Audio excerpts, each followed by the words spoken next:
What's up, and welcome back to another live stream. Benchmarking, performance analysis, side-by-side comparison between the Blade 16 and the Blade 18. We will be looking at split-screen benchmarks between the Blade 16 and the Blade 18. I've got the Blade 16 in front of me. We're going to run the benchmarks live on the Blade 16. We're going to pair that up with footage of the Blade 18, which I tested a couple weeks ago. The drivers and synapse are not that different between these two, so it should be pretty comparable. There have been some driver updates since then, but for the most part, I'm anticipating some very competitive and interesting benchmarks to look at. Now, there will be timestamps down below if you want to jump around. There will also be a summary at the end of the video. So if you don't have too long to watch, you want a shorter experience, you can always jump to the summary, and we'll summarize everything we discovered in each of the live streams. I do that with every live stream that I make, even if it's 3 or 4 hours long. I try to do some kind of summary for everyone at the end. So the goal for today, we're going to go through, let's just go a brief outline of the goal. So we're going to start by undervolting the Blade 16, because we undervolted the Blade 18, so we want, as fair benchmarks as we can. Then we're going to run some Cinebench tests. Then we're going to run Timespy. And then we're going to go ahead and run a bunch of game benchmarks, and those are particularly the ones we're going to be running side by side with the Blade 18 and Blade 16. So the big focus for me is the gaming benchmarks. And I really, we do have an RTX 4080 in the Blade 16. Let's go ahead and take a look at our specs, just so we can be on the same page. But the important thing, I think, when you're looking at these two laptops that we're comparing today is the Blade 16 versus the Blade 18. We have different GPUs in here, so we're looking at the power limits of those GPUs to see if we were running at two 4090s at the same time, are we both pulling 165 watts or 175 watts in the same scenarios? What does the CPU wattages look like? What do the temperatures look like? Those are the things that I really want to be comparing today in today's video. The performance, of course, we're expecting to be better on the Blade 18 because it is a 4090 instead of a 4080, right? So, but if you were to have a 4090 in there, what would the wattages look like? What would the temperatures look like?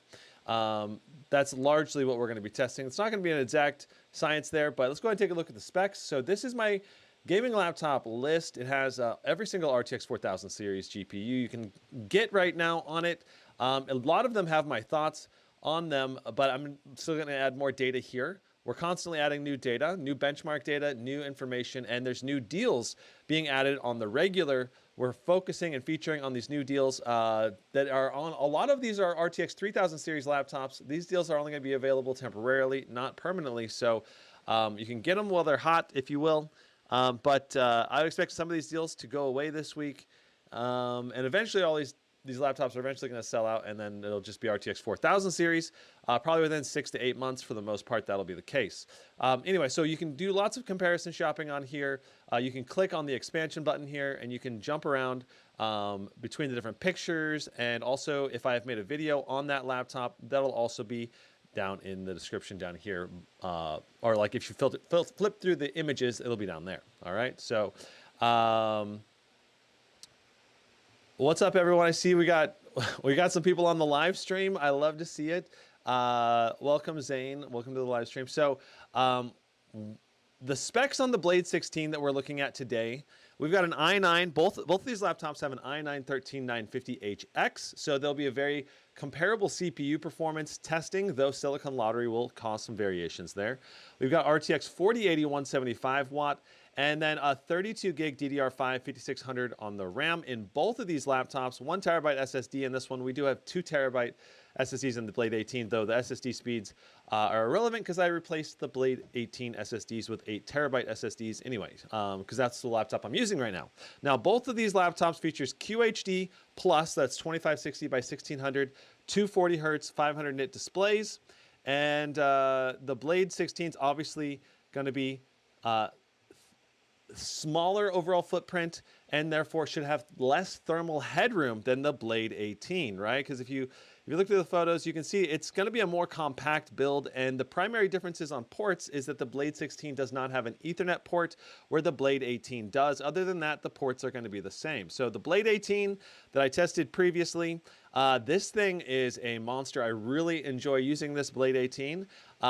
It doesn't quite have the same CPU level performance as some of the competitors out there, but the RTX 4090 has been phenomenal, and the overall experience, the user experience, has been really good for me so far with minimal issues, aside from the flickering issue, which is now fixed. I have not tested to see if I can not have the flickering issue on integrated dedicated where you can swap with Advanced Optimus. I need to test that out. I don't think it's quite fixed in that mode yet, but it might be. I need to do some testing and find out. So today we're going to be looking at this Blade 18 benchmarks live stream for our comparison testing with the Blade 16, and it's going to be really interesting to see what we get on the Blade 18 versus the Blade 16 today. So without further ado, this is going to be awesome. All right. This is going to be very interesting for me, especially because I'm a Blade 18 owner and user. What is going to be the performance differences when you jump from the Blade 16 to 18? You know, it's bigger. You have theoretically higher wattage through the CPU according to Razer, but in actual testing, is it that much faster or not? Is it a noticeable difference in performance in games or not? You know, there's a lot of tests that we're going to be doing today. What's up, Phantom? What's up, everybody? Any idea on the date for the Helios 16, 18? No, we do not have any dates for that yet, sadly. Okay, so one other difference I want to point out with the Blade 16 and 18, you do have a privacy shutter for the Blade 16 on the webcam there. You probably can't see it very well. Let me zoom in. But it has a little privacy shutter over the webcam. There, now you can see it better. That's for the Blade 16. That doesn't exist on the Blade 18. So just another minor change or improvement to note. I do wish the Blade 18 had that, but the Blade 18's webcam is better anyway. So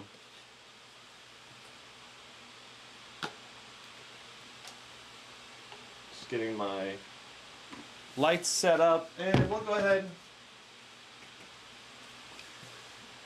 We'll go ahead and turn off the rear lights already so we can get this going. All right, so we're going to start off with undervolting the Blade 16 and testing our performance in Cinebench. So we're going to do this CPU unlocking right here. Enable CPU overclocking. And this is going to basically allow us to undervolt our system using Intel XTU. You could undervolt right inside of Synapse here, but this is not going to be a full undervolt. That's the downside of using this. Now, it does theoretically let you raise the power boost limit on your CPU to be a little higher. I'm not sure if that's actually going to work for us or not today. We'll find out. It does not work on my Blade 18. So if you want to do undervolting, you're going to need to go into core isolation. So you need to search core isolation. You need to turn it off, and then you'll be able to undervolt. Undervolting essentially increases the power efficiency of your CPU, and it's how we're going to be testing the Blade 16 today. We're going to use Intel XTU to apply our undervolt, but you could also use something like throttle stop if you want. It all depends on maybe your past experience. But I usually use Intel XTU. You go to Advanced View, and then on the left you go to Advanced Tuning. You click agree. I usually click agree and don't show again. Now inside of here, we have our core voltage offset. We're going to try to set the exact same undervolt that we had on the Blade 18. All right. So we did our core voltage offset. We're going to do our cache voltage to -90 and our E-cores voltage off to -125 millivolts. And that's the exact same undervolt we had on the Blade 18. Let's see if that takes. It looks like it did. So again, changing our core voltage offset to -125. What this does is it essentially tells the Intel CPU to ramp to a higher frequency at the same voltage level. And this will not only boost your performance, but it'll also, at the same power level, it'll boost your performance, and it theoretically could also reduce your temperatures if you're already at the performance you need. So it depends on, like, in whatever application, like if you're already at the the single-threaded max core frequency or whatever. In either scenario, if you're running an undervolt, then you'll just be reducing your voltage requirements as well as your temperatures, which can help make your CPU last longer. That said, in these scenarios, when we are undervolting, what we're doing in actuality is essentially overclocking the CPU, telling it to run at a more efficient level at a higher clock speed. Okay, so now that we've applied our undervolt, now we're gonna go ahead and open Cinebench R23. And I did update this to the latest driver set. Looks like, there it is. Okay, Cinebench R23. Let's go ahead and open that guy up.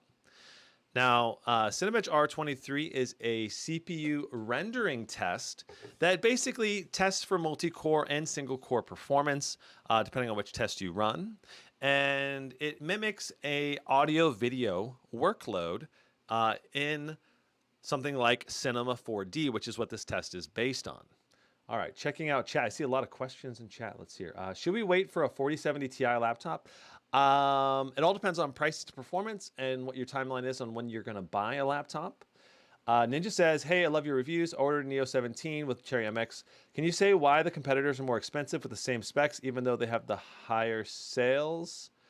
It depends on your specs, Ninja, and which one. But for example, a Neo 17 does not have a unibody aluminum chassis.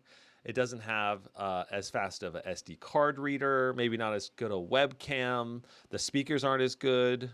And it's not as modern a design on the chassis for the Neo. So those are a part of the things that reduce the cost on the Neo 17 versus something like the Blade 18. The Neo 17 also doesn't have as nice of a CPU, or sorry, it doesn't have as nice of a CPU. It also does not have, because it's not the i9-13950HX like on the Blade series, and it doesn't have as good a display either. That's the other big difference between the Neo 17 and the Razer series. So there's a lot of changes that make the Razer series cost more. But like you compare the Neo 17 versus something like the Omen 17, and there's a more apples to apples comparison of what you can potentially get in a laptop for the money, because they have very similar displays and a more similar level of premium features, I would say. So, okay. So we've got our HW info pulled up. We are going to use this to monitor.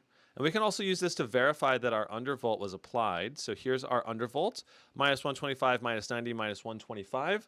And I can zoom in so you can see that a little better. But that's our undervolt settings right there. Let's go ahead and see if we are stable.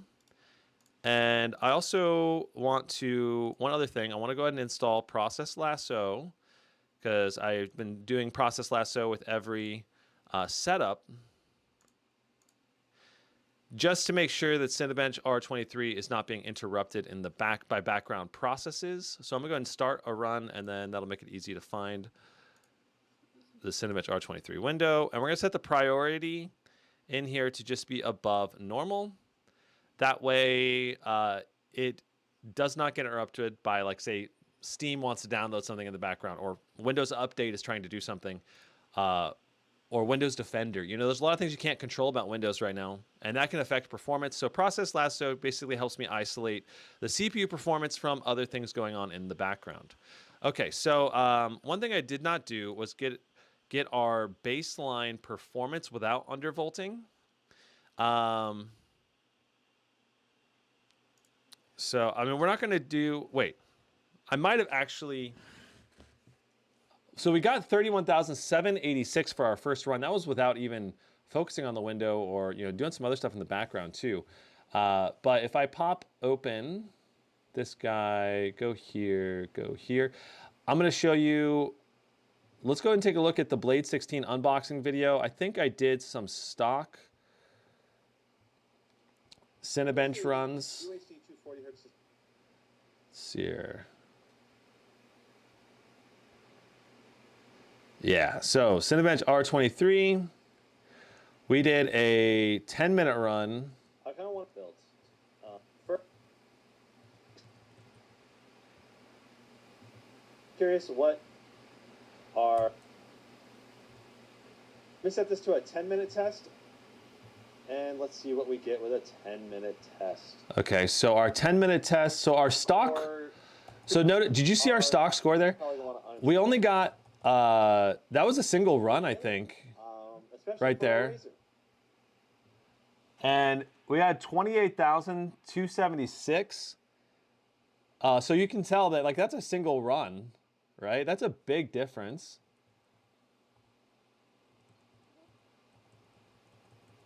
$28,276, and then we run it again. We got 27,000. So we're doing between 27 and 28,000. There's 27,057. So that's what we're getting stock without changes in undervolting. And now we're doing, you can see we're doing now 31,786. So that's a huge improvement to our performance. Let's go ahead and do 5 runs, and then we'll do a 10-minute test.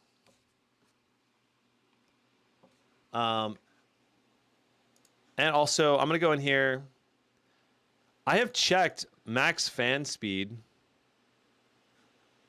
I don't know why it was not in max fan speed.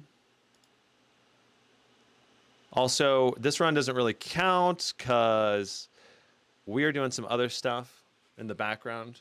You know, usually my Cinebench runs, I try to keep them like pure in the sense that I don't want anything else happening to try to keep it as fair as possible. Okay.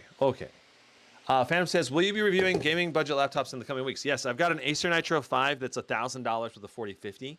I'm prepping that for live streams. You can save XTU presets. Yeah, my XTU actually automatically loads in my settings. It automatically loads in my settings from... I'm going to go ahead and boost this up to, I'm going to say 150 watts. Right here in Synapse. I'm going to see if that changes anything, all right? And then let's pop back over to Intel XTU. It shows the change here in Intel XTU, 150 watts to the long power limit. Let's apply that. Interesting. All right, so those are in theory applied. We also have max fan speed checked right now. And so all this is very interesting. I just want to make sure that I get everything closed in the background that we can close. So I'm closing Spider 5 Elite. I'm closing Steam. All right, all that's closed down now. Very nice. Let's go ahead and close Synapse. And now I think we are ready to go. All right, so let's go ahead and do a 5-run test and see what our performance is like now. So keep in mind that originally before an Undervolt, we were doing 27,000. We'll start it at 28.2K, and then it went down to 27,000 after 3 runs only. Now we're going to run it, and we're going to see how we do after 5 runs, see if we have some nice improvements. All right. Almost done with our first run. 31.77, so basically 31.8. Harsh says, most awaited thing I needed. Cool, man. I'm glad that I'm glad this stream will help you. Systems Rally says, do you think the i7 13700H is about the same for gaming as the i9 13900HX? It's going to be pretty close, but I think it's going to be a little bit behind. Not by much, but just a little bit. 31.7 again. So that's 2 runs in a row doing 31.7. And that's, you know, after our 3rd run, if we were to compare our performance, 3rd run to versus 3rd run, if we get 31.7 again, that'll be a 4,700 point increase from undervolting. That's pretty massive. How is the fan noise of this on max compared to the Neo 17? So we got 30.7. So it went down 1,000 points on our 3rd run. And that happened on the previous 2. I think it's because of the turbo boost power limit kicking in. If we were to take a look at our power limits right now, you know, things are lagging behind because of Process Lasso. Process Lasso basically doesn't let HW info update as often. 30.5. Interesting. So overall, the performance is still very good. but it's not quite as high as the initial burst because I think the wattage drops down by about 10 watts after a period of time. All right, so right now it's showing 4.0 or 3.99 gigahertz on the P cores. Just updated that, and it's 127 watts of package power. All right, so let's go ahead and do a 10-minute test and see what we get for a 10-minute test. And while we do that, I'm just going to reset HW info. I don't anticipate the data will be that good on HW info, but hopefully it can update and keep things going. Let's pop over to our old Cinebench R23 test on the Razer Blade 16, and let's see what we got on the Blade 16 for the 10-minute test. So it's about to finish up. You know, look at that. So we're doing 3.49, 3.59. So basically 3.5 to 3.6 gigahertz on all the P cores. Our E cores are doing 2.8 gigahertz on the E cores, which is not amazing, right? Our 10-minute test score was 26.68. So 26,683. That's obviously very good performance, but it is noticeably behind what you're going to get in like the SCAR 16, what you're going to get in the SCAR 18, the GT77, the MSI GE78.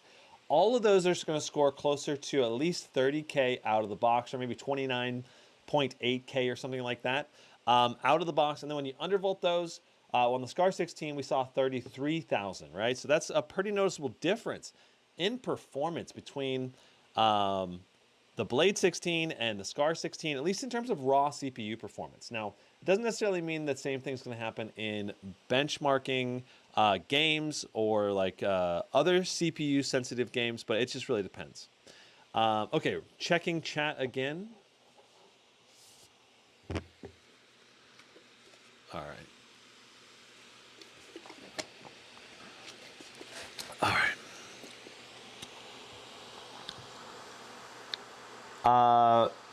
Piet wants to know, do Walmart still sell Tongfeng rebranded machines? Could you maybe review one of their 4080 laptops if they do? I don't. Does Walmart sell those? Maybe on their website they might resell those. I'm not sure. Double David says, I got my Blade 18 with the i9-13980HX. Loving it so far. That's great, man. Yeah, it's a very premium experience, right? Like as far as gaming on it. So this right here is live. We're looking at the Blade 16 performance. We're looking at our temperatures. Right now we're doing 80 degrees on the CPU package power. We are averaging 110 watts. And taking a look at our CPU cores, remember we were doing 3.49 to 3.6 gigahertz across all the P cores before undervolting. And now look at us, we're doing 4.0 gigahertz. And we were doing 2.8 gigahertz before undervolting. And now we're doing 3.3 gigahertz on the E cores. So we're getting massive gains in performance at no additional cost by doing this undervolt, right? The biggest downside to undervolting is potential stability issues. If you undervolt too far, then you might have crashes. So that's kind of like the biggest downside there. But just within our temperature range, it's a pretty impressive performance given, look at 84 degrees average for our CPU package, 80 degrees, 77 on average for our core temps. So our temperatures are not even close to being like thermal throttling. And yet our actual clock speeds are so much better as well. This to me says that we do have some additional headroom. If we wanted to try to push it to like 130 watts of power consumption in the long run, you probably could do that, at least if Razer were to allow it. It doesn't, even though you can change it in Synapse, it doesn't actually let me raise the power limits. As we can see, I tried raising it to 150 watts, but it's not doing that. It's only doing 110 watts for our long power limit. We did go to 129 on the high end and then throttle down to 110. So checking out chat, Mitchell says, can you give input on what the most quiet 18-inch laptop is when gaming on auto fan mode? Well, I would say that all of the 18-inch laptops I've tested at least can do a quieter type of a mode, and it's not. I would say that the best blend of quietness and performance mixed with quality speakers is the Blade 18, because the speakers are so loud and so full and such high quality speakers that they completely drown out the fan noise of the Blade 18 on like auto fans. And you can get a really great gaming experience, still a high level of performance. That said, you can get a nice blend all around, I think, with every gaming laptop pretty much out there if you tune it right. Because almost every laptop allows you to tune the fans with like a custom fan profile or something to make it better. But I would say that the best blend of acoustics and speaker quality is definitely the Blade 18 overall. But yeah. So I would say just about everyone can do it fairly well. And so I wouldn't focus too much on that aspect unless you're just looking for really premium speakers. Then yeah, probably the Blade 18 is the right choice. But yeah. F-Stop says, of course, I get the 18 with 32 gigs of RAM with i9-13950HX in February. One of the first to get it, and they released the 64 gig 13980HX just like a month later. Well, F-Stop, one nice thing about getting the version you and I got is because we get 5600 RAM. The 64 gig is only at 5200 clock speed on the RAM. So you're actually getting faster RAM in the version we have, and I don't think it's actually going to make any noticeable performance improvement, probably, going to the i9-13980HX. The only thing is you're just not getting the very best, I guess, or if you needed applications, if you need to use applications that use 64 gigs of RAM, that's another area where it would have been better to get the higher RAM amount.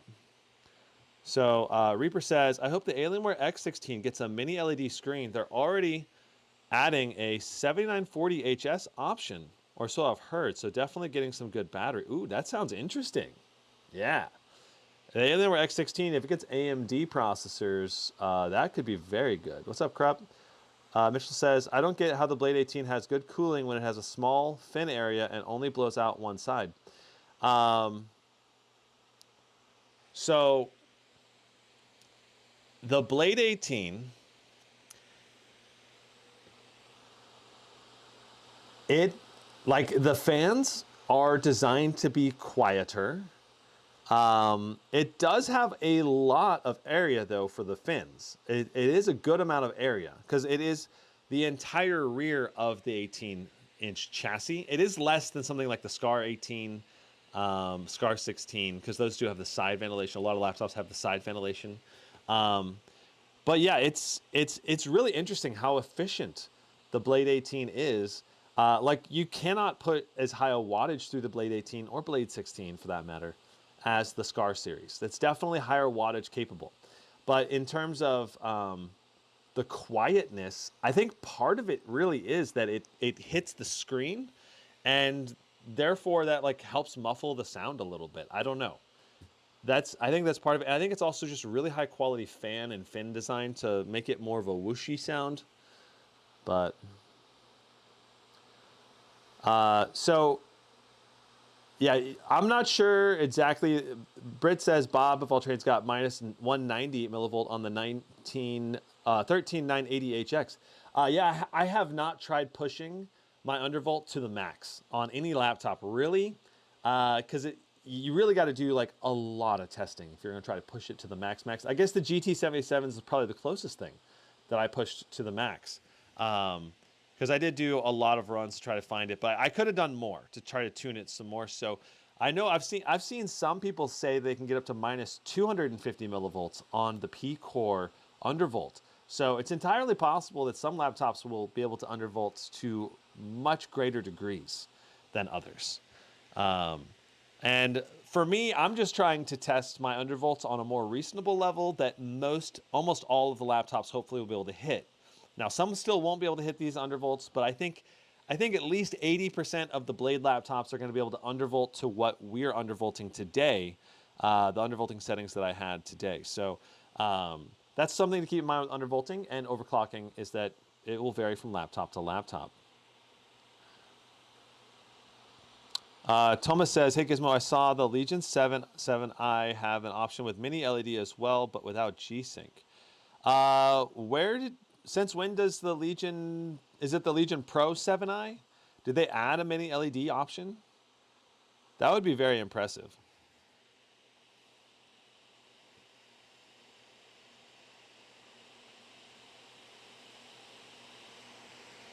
So we are adding new emojis to the memberships. Not only, let's see, I'm not sure. I believe it's already been added.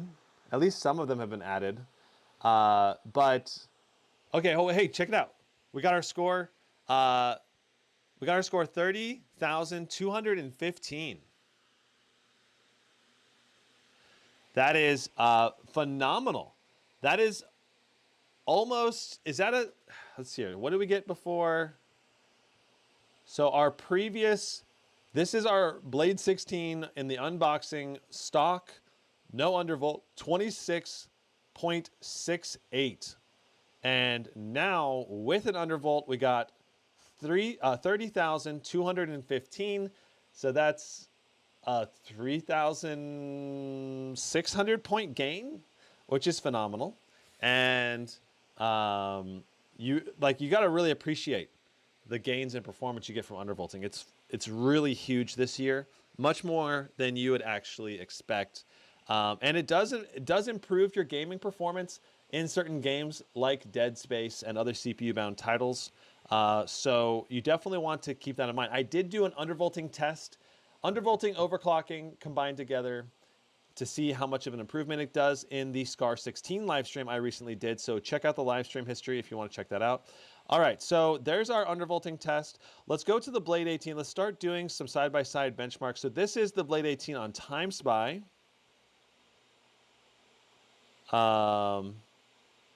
And let's see here. So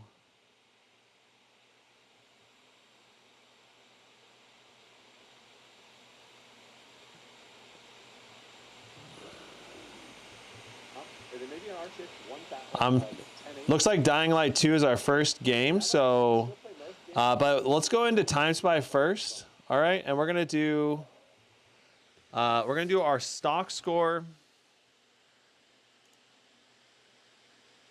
And then we're going to do a quick overclock on this Razer Blade 16. And we'll see the performance differences, and then we'll move into some actual game tests.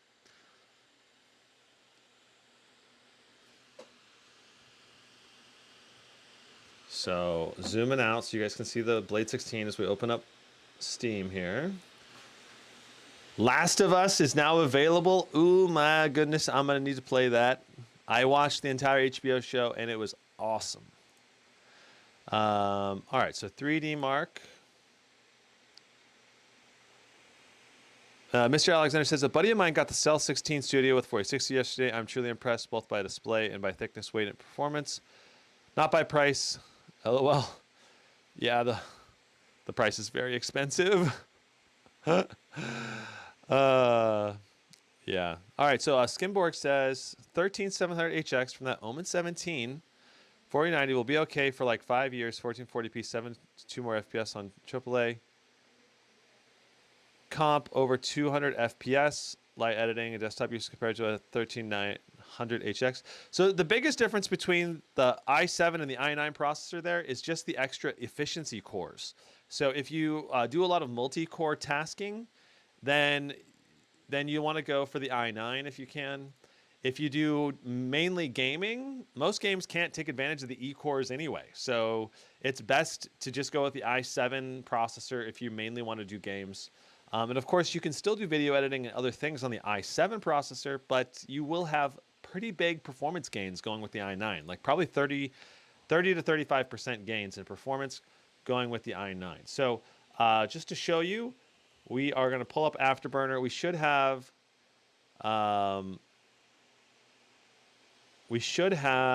our clock speed and memory overclock set to 0,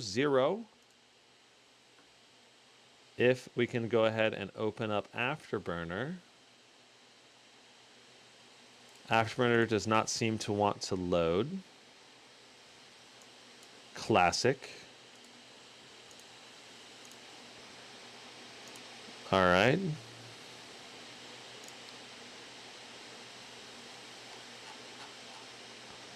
MSI, Afterburner, end task. And let's load it up again. There we go. All right. So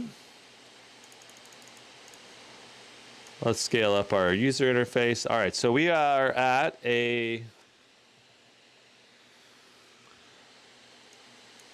We're at a 0-0 overclock right now on the RTX 4080. Let's pop into Timespy and see what we get. Stock. All right. And then we're going to do an OC, and then we're going to move into game testing. And again, we're going to do this side by side, right? So let me see if I can go ahead and position everything. I'll try to set this up so that we are side by side with the Blade 18. The Blade 18 will be on the left. The Blade 16 will be on the right, just like the thumbnail. And so we're going to go stock. We're going to get this set up to be correct. All right, so that's good. And that's correct. All right, so we should be able to see all of the wattage pulls. That, like, my big thing right now is I want to see our wattage pull on both the RTX 4090 and 4080 in the Blade 16 versus the Blade 18. And then we're going to want to see what kind of performance we get all around. Okay, so it looks like we're finally loading in. So the Blade 16 again is on this side over here. The Blade 18's over there. Both of them have an undervolt, the exact same undervolt on the i9 processor right now. Trying to keep this as competitive and as interesting as possible.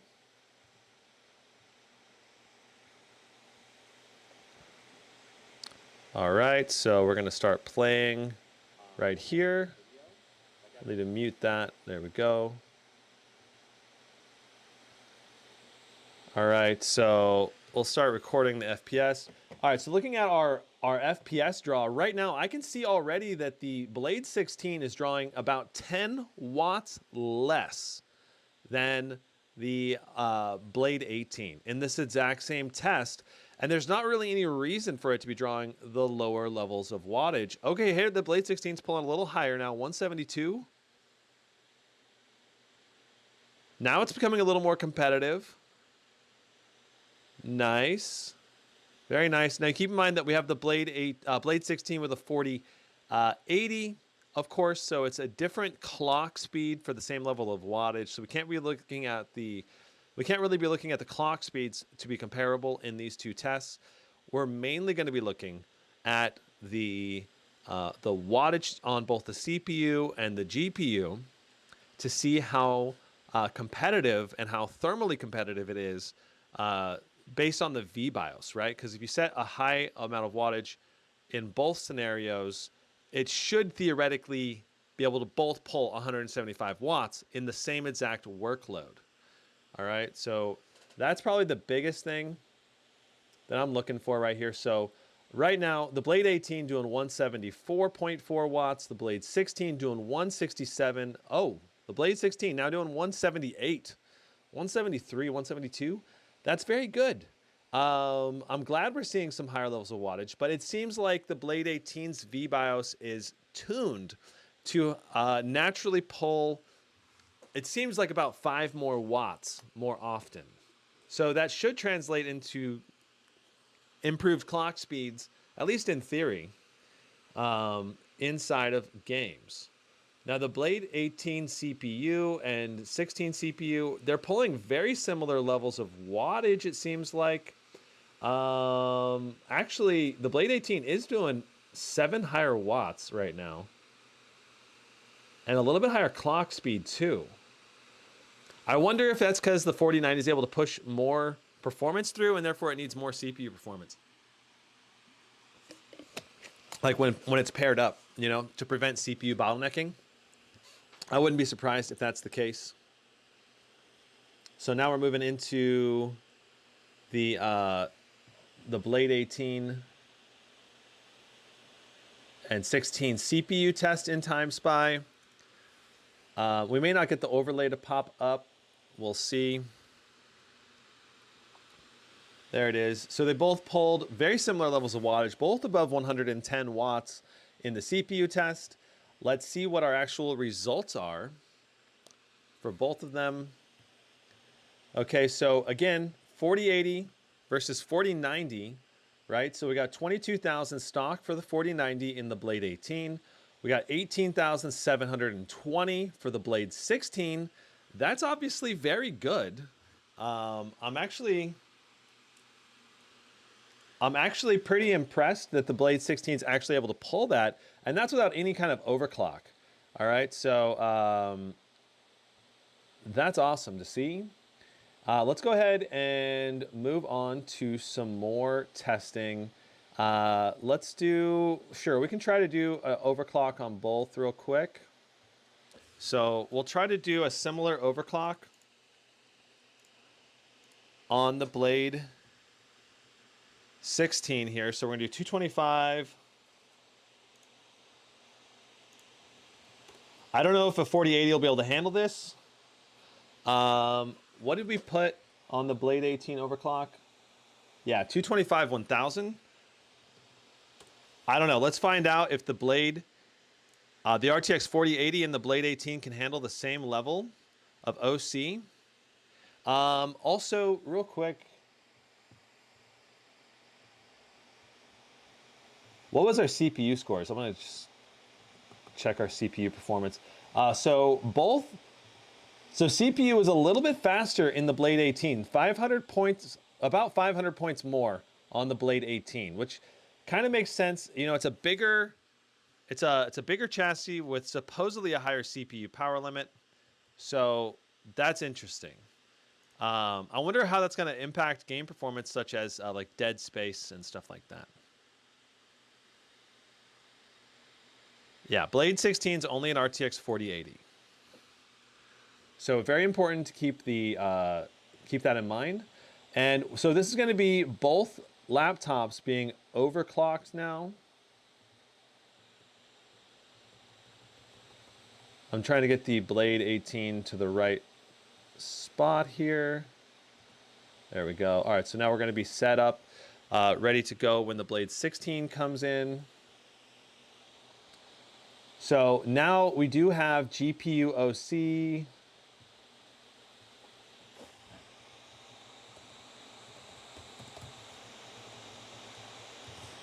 So I'm gonna try to change this text.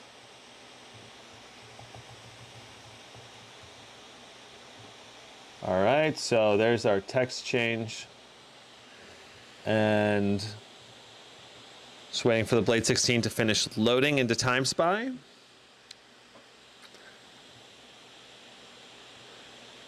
And then we'll be able to run this test side by side.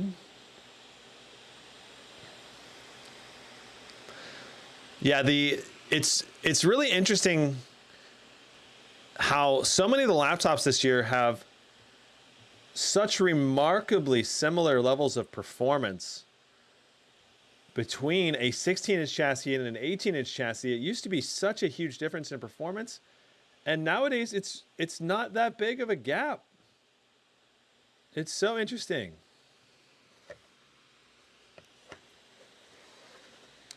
Do they make a 4090 Blade 16? Yeah, they do, Average Chick. Yeah, they offer a lot of different configurations of the Blade 18. So both the Blade 18 and Blade 16 both can come with an RTX 4060 all the way up through 4090. 4060, 4070, 4080, and 4090. And the price variance is quite a bit, but the Blade 18 usually costs like about $200 to $300 more for the same internal configuration.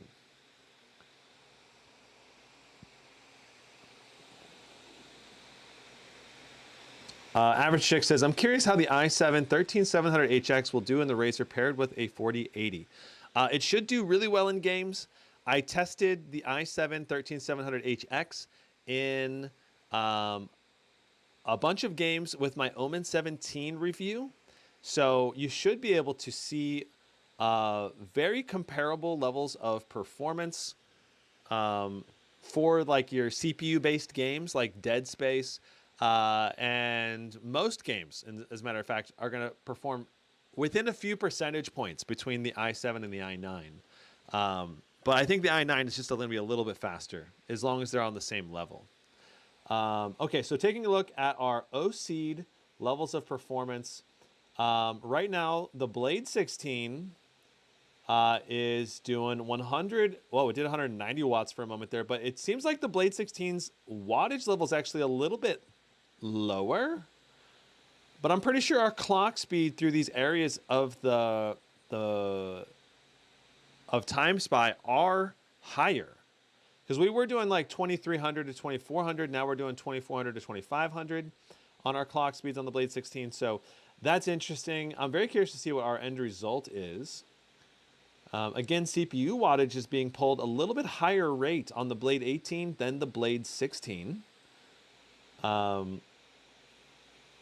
Like I said, that is probably because of the RTX 4090 able to push out more frames, and therefore it can put a higher strain on the CPU.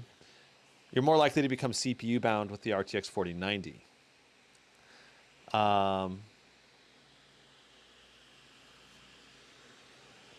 think I watched the Omen 17 live stream 5 times. LOL. That's funny. Okay, so here's our overclocked results.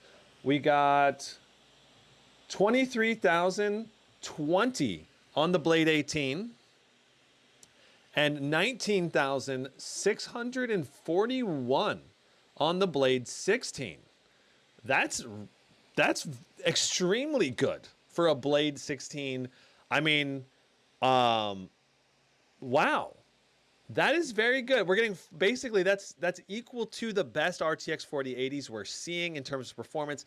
I have seen one RTX 4080 be able to push over 20K, but that's also Silicon Lottery, you know? So overall, I'm very impressed with the Blade 16's performance in Timespy. Let's go ahead and move on to some games testing.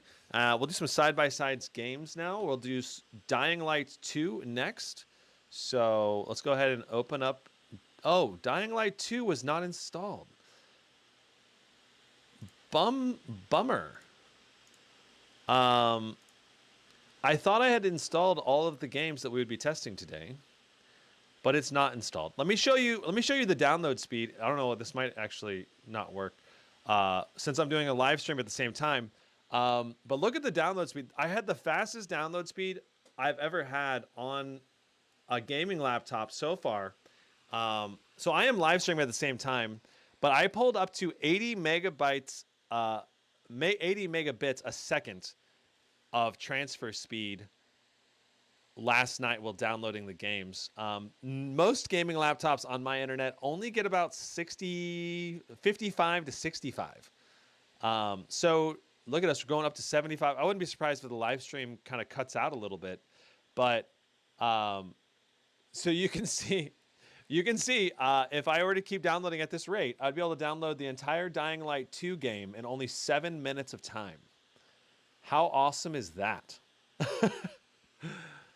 That is just super sweet. So anyway, so I can try to let this download in between our game testing. Maybe it'll actually download and we'll be able to test it in a little bit. But we can move on to the next game. And arguably a very interesting game, which is Dead Space 2, or I believe Dead Space, like the new remake from this year. So chat, is my live stream stuttering? Let me find out. That's bytes, megabytes. Yeah. It's hard to keep track of whether you're supposed to say megabits or megabytes, but I know that one is like a factor of 10 different from the other. Okay. So, yeah. Yeah, it's very difficult to remember the exact correct terminology, but yeah, I have gigabit fiber internet, but the actual download speed is usually only over 800. And then when you actually download Steam, the megabytes is 80. Megabits would be 800, I believe, or something like that. So it's 1 byte is 8 bits. Interesting. So 80 mega.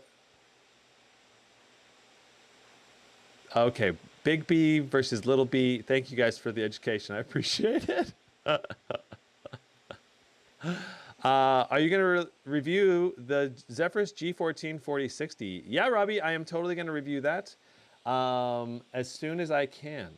So be ready for that live stream as coming up. Zephyrus G14 is definitely a laptop I want to review. Okay, so trying to get this lined up right now for our Dead Space remake benchmark. So we're gonna hop in. So here is the Blade 18. You can start looking at the Blade 18 footage here while I get Dead Space opened up on the Blade 16. So you can see the Blade 18. The Blade 18 is pulling up to 80 watts of power, 85 watts of power to the CPU here. And our GPU is pulling 150, 110. It really varies a lot from scene to scene or moment to moment inside of Dead Space. Dead Space tends to be a very CPU-bound game. And also, I need to take off our overclock that we applied. So going in here, I had no overclock on the Blade 18 benchmarks, so we're not going to do any overclock on the Blade 16. So that's the removal of the overclock. So let's go ahead and line these up.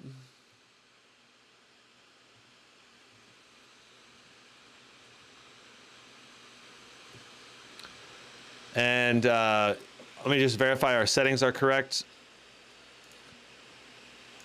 DLSS, everything's on ultra, no ray tracing, QHD 240 hertz, all of that is correct. All right, so beautiful. We're gonna go ahead and start walking out here. One difference I'm noticing right now already is that we are doing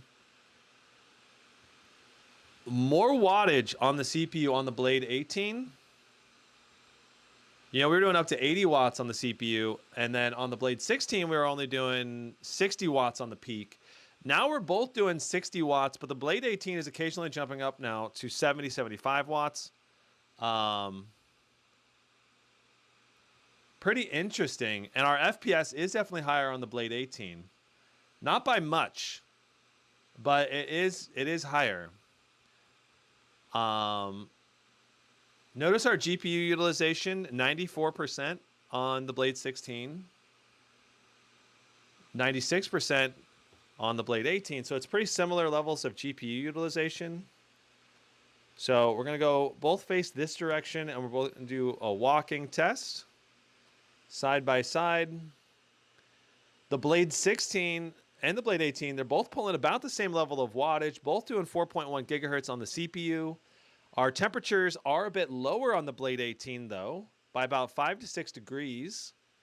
And on the GPU, our temperatures are also 7, 8 degrees lower on the Blade 18. So temps are very much better on the Blade 18. Our performance, though, is not too big of a gap here because it's a very CPU-bound game.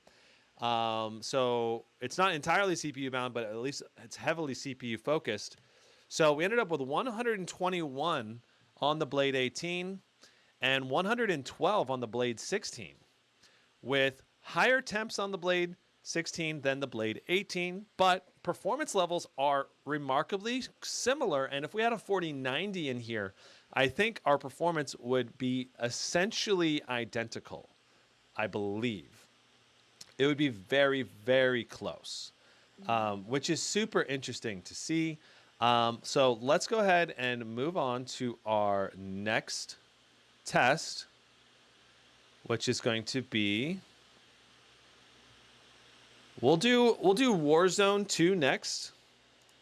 All right, so we're going to go ahead and get Battle.net open. We're going to need to make sure that Dying Light 2 does not download in the background once we get to the game.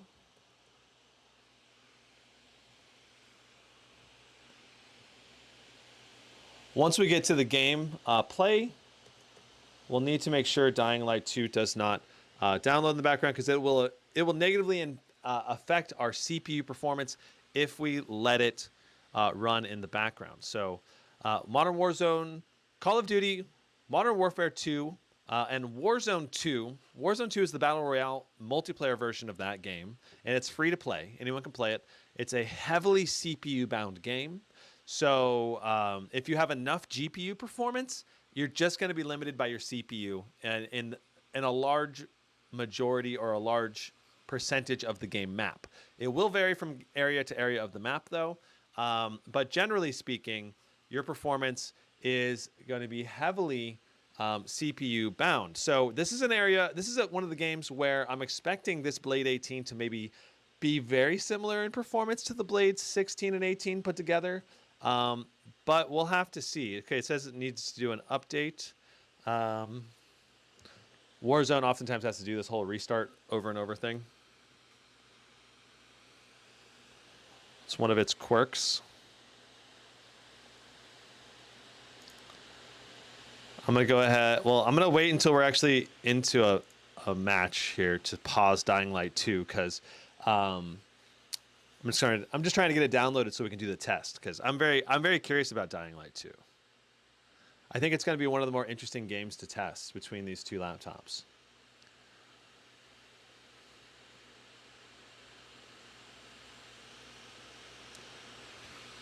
Let me see if I can check chat here. CPU overclock.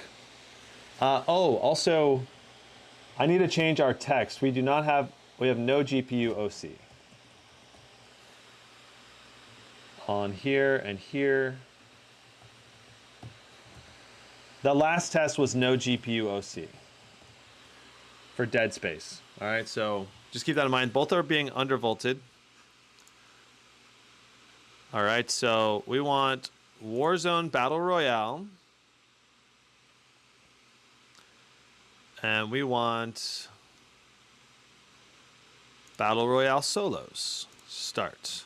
Okay. So both of these laptops are going to be tested on minimum settings, so they don't have their maximum settings, which makes it also a bit more CPU focused. But that's how I think a lot of gamers are going to want to play the game.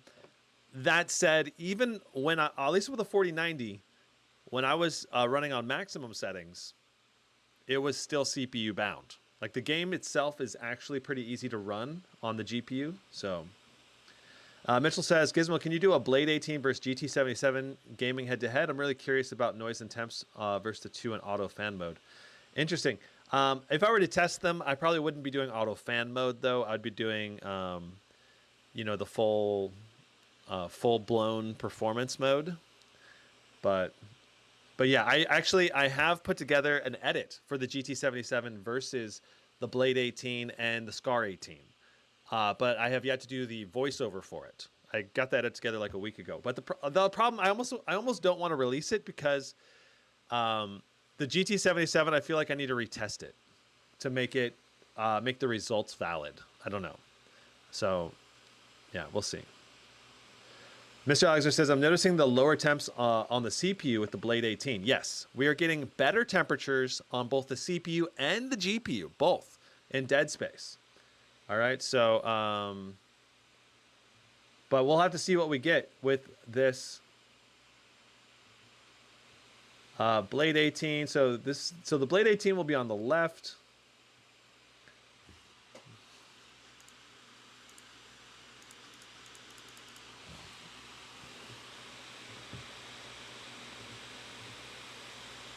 Okay, so here we are. We're both falling. I'm setting. I'll just do this loadout real quick.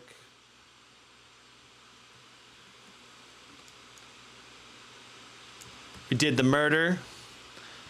All right, I have to change my angle here.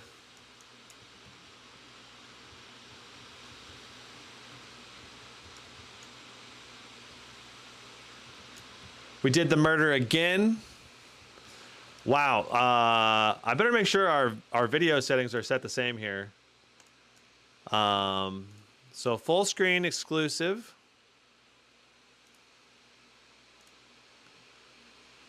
Quality, it should be on minimum. All right, minimum preset, apply. You know, the important thing to keep in mind, right? The important thing to keep in mind here is definitely that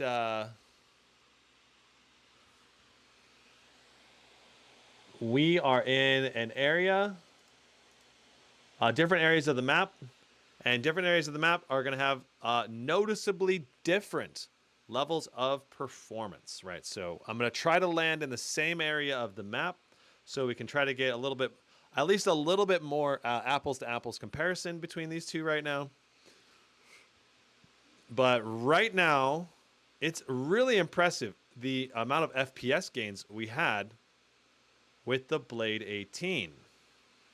Right? I was not expecting the Blade 18 to be so much higher FPS. Crap, there's someone here.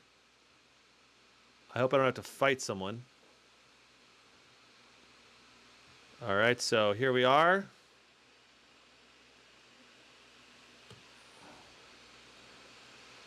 Wow.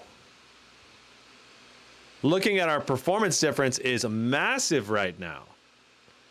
All right, come on, other me. There we go. All right, so we're running. We're moving. The Blade 18 is drawing higher wattage to the CPU, 6 higher watts. Temperature is about the same. Clock speed on the Blade 18 processor, though, is noticeably higher. 4.1 versus 3.4, 4.2. You know, that's a big difference in CPU clock speed, even though our actual TDP is not that different. I'm really surprised about this performance difference. I wasn't expecting it to be this big of a gap in performance at all.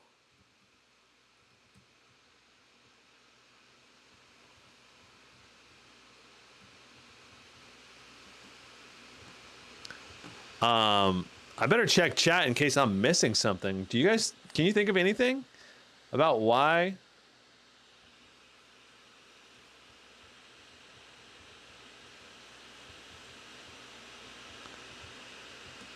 Man, it's interesting. Brian Guerra with the $2 super chat. Thanks so much. Do you think the 4050 is good on the Scar 16? I am not a gamer. I think that's a shotgun, so we don't want to use the shotgun. I think the Scar 16 with a 4050, do they even offer it with a 4050? I don't think they do. I think the Strix G16 has a 4050 option. And I think that's a decent option if you're on a budget or you don't really need that much gaming performance. It's not like you're going to be able to play most games at 1080p. Just know that you're not going to really play games at QHD or 4K nearly as well because it has lower levels of VRAM. And, oops, I just shot because I tapped the touchpad.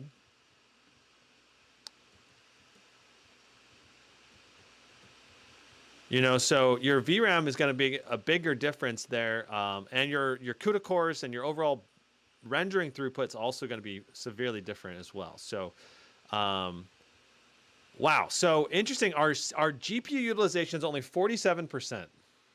Well, what is the fire right there? Are people shooting at me?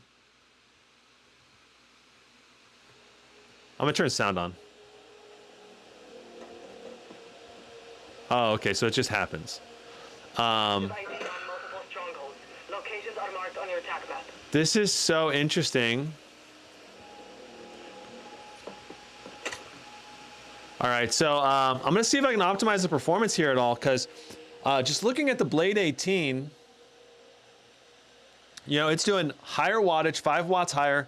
The CPU, though, is going to a noticeably higher performance. And wow, the FPS is such a huge gap. I'm shocked at how big of a gap in performance we're getting right now. If I turn off DLSS, is that going to help us? Because that does relieve some CPU strain. So that's not really helping us much. Turning off DLSS.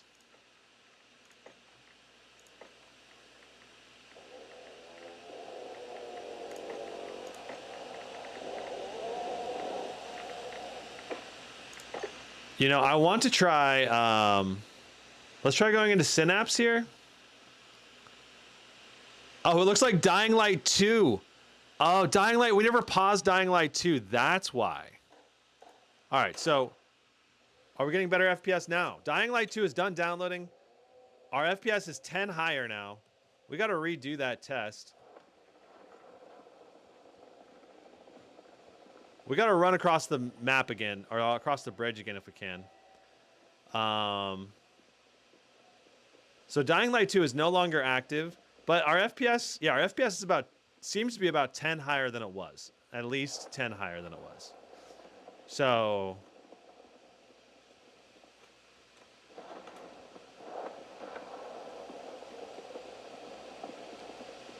let's go. I'm gonna try to take this back again.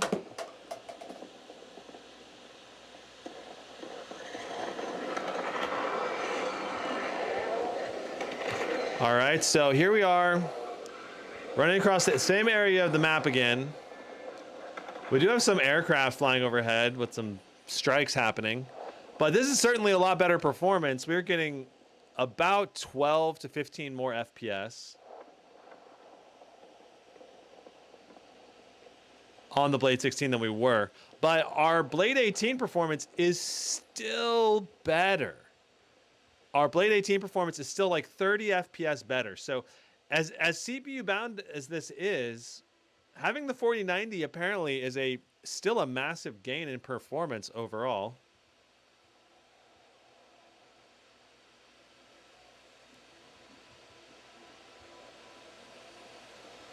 Hostile UAV in the area.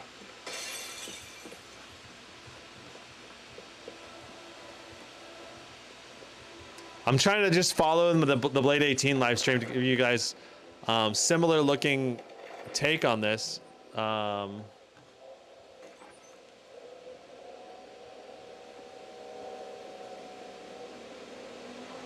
crap, did he see me?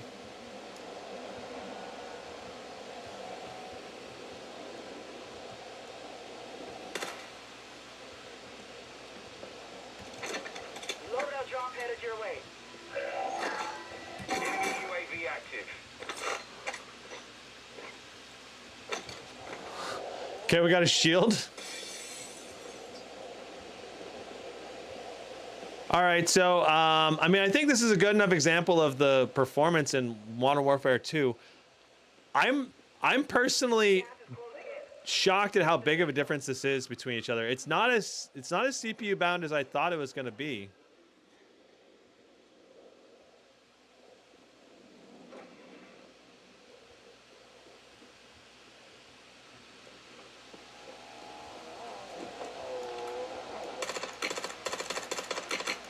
See if I can get this guy to kill me to end this match. Enemy dropping into the AO. Oh shit, someone just landed like right next to me.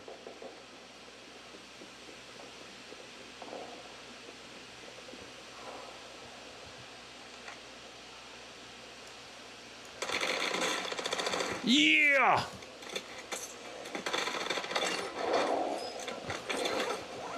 Oh, big time reward on that kill. Someone else is shooting at me. I don't know. Where from? Oh, crap. All right, someone just kill me already?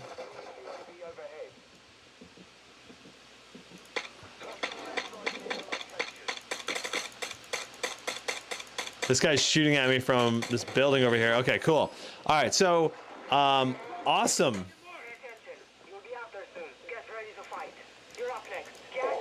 So we're gonna pop into the gulag. We'll fight in the gulag and then we'll be done. But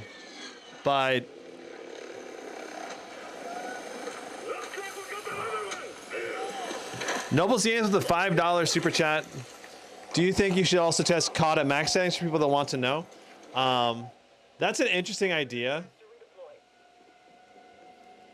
That's an interesting idea. It's just I haven't been testing it, so I'm doing my the best way to compare it is to do it with all low settings still to be consistent. But at a certain point in the future, I might be willing to do it on max settings too. Thank you so much for the super chat. The FPS lows are insanely different. Yeah, they are. Yeah, they're very different FPS 1% lows.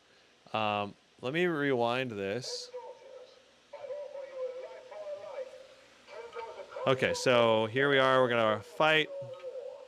This is always scary. I just reset it.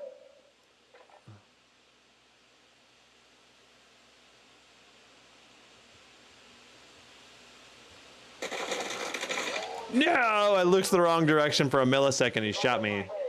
Okay. GG's.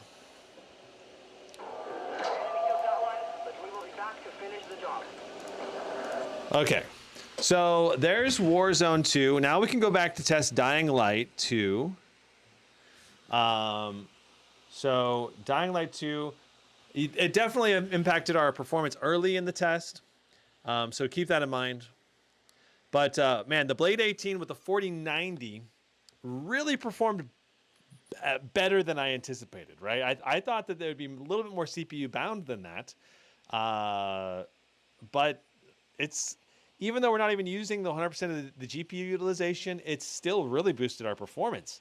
Having the Blade 18 with the 4090, I'm guessing your performance would also be much higher with the 4090 in the Blade 16 as well. So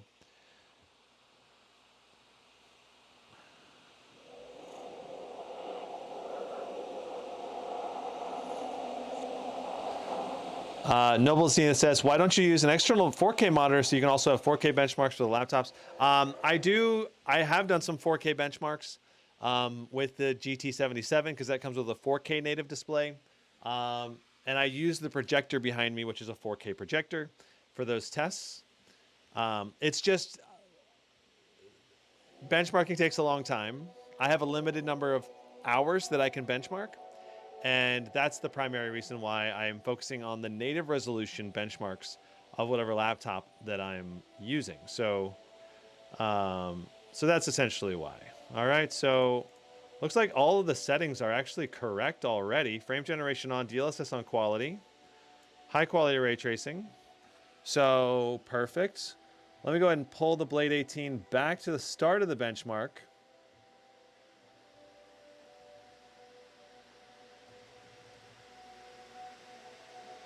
And let's go ahead and I'm going to go ahead and start the benchmark for the Blade 16.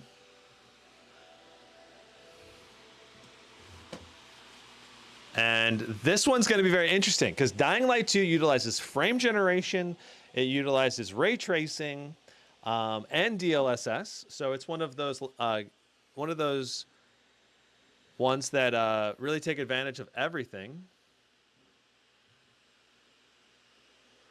All right, so here we are. We got a 4090 versus a 4080 here. We got a Blade 16 versus Blade 18. Looking at our wattage pulls right now, the Blade 18 pulling about the same level of wattage in the upper 60s, lower 70s. That's great to see.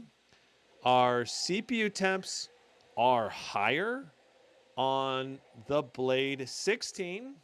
Our GPU temps are also higher on the Blade 16. So even though we're doing about the same level of wattage, the temps are still higher on the Blade 16. Notice that we have been on maximum fans on the Blade 16, though we were just in another game, so maybe some of the heat soak is carrying over a little bit, but in general, I think the Blade 18 is running cooler. And our FPS difference is pretty noticeable in this game, averaging 119 versus 139, so that's a gain of 20 FPS approximately. So that's about 17% performance gain right now in Dying Light 2 between these two, which is not inconsequential, but that's not as much of a price difference between these two, right? So if you're looking for the best bang for the buck, the Blade 16 is putting out some really great performance for the money. because it costs almost, I think it's $900 less. So it costs 25% cheaper approximately. So it needs to be a bigger performance gap than 25% to be worth the money. So we got 125 versus 146. 125 versus 146. That is a 21%, 21 FPS gain for the Blade 18. Let's go ahead and move on to Cyberpunk 2077 next. You know, I think the biggest difference between the Blade 16 and the Blade 18 is just how much warmer the wrist rest is on the Blade 16. It is noticeably warmer, to the point where I could not do it. I could not do a Blade 16 because of the really warm wrist rest. So let's get the Blade 18 positioned perfectly here. Beautiful.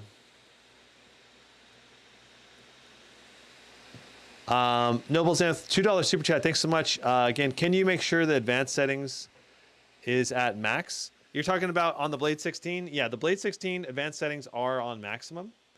You just got to keep in mind that we're dealing with a 4080 in the Blade 16 versus a 4090 in the Blade 18. Mr. Alexander, the 4080 has half the die size of the 4090 while pumping in the same wattage, so I'm not surprised. You should use the lower as 100%, so the Blade 18 is 116 in this test.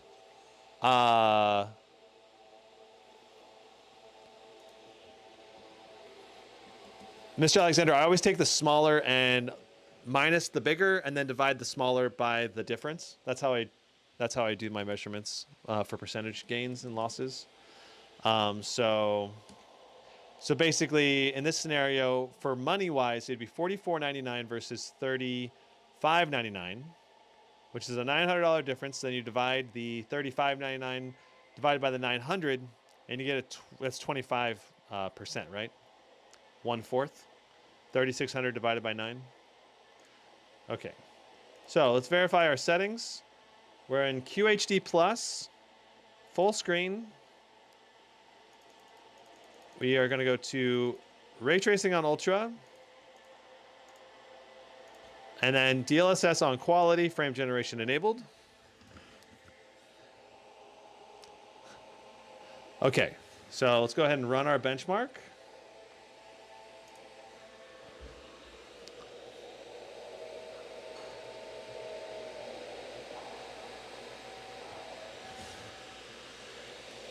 Dun to dun. We're almost ready. I think we're synced really well.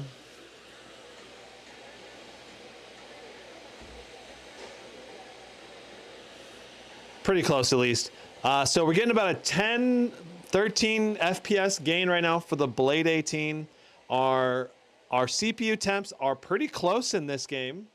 The wattage being pulled right now is lower on the Blade 16 by, again, 5 to 6 watts. I think that's the 4080 versus 4090 talking there.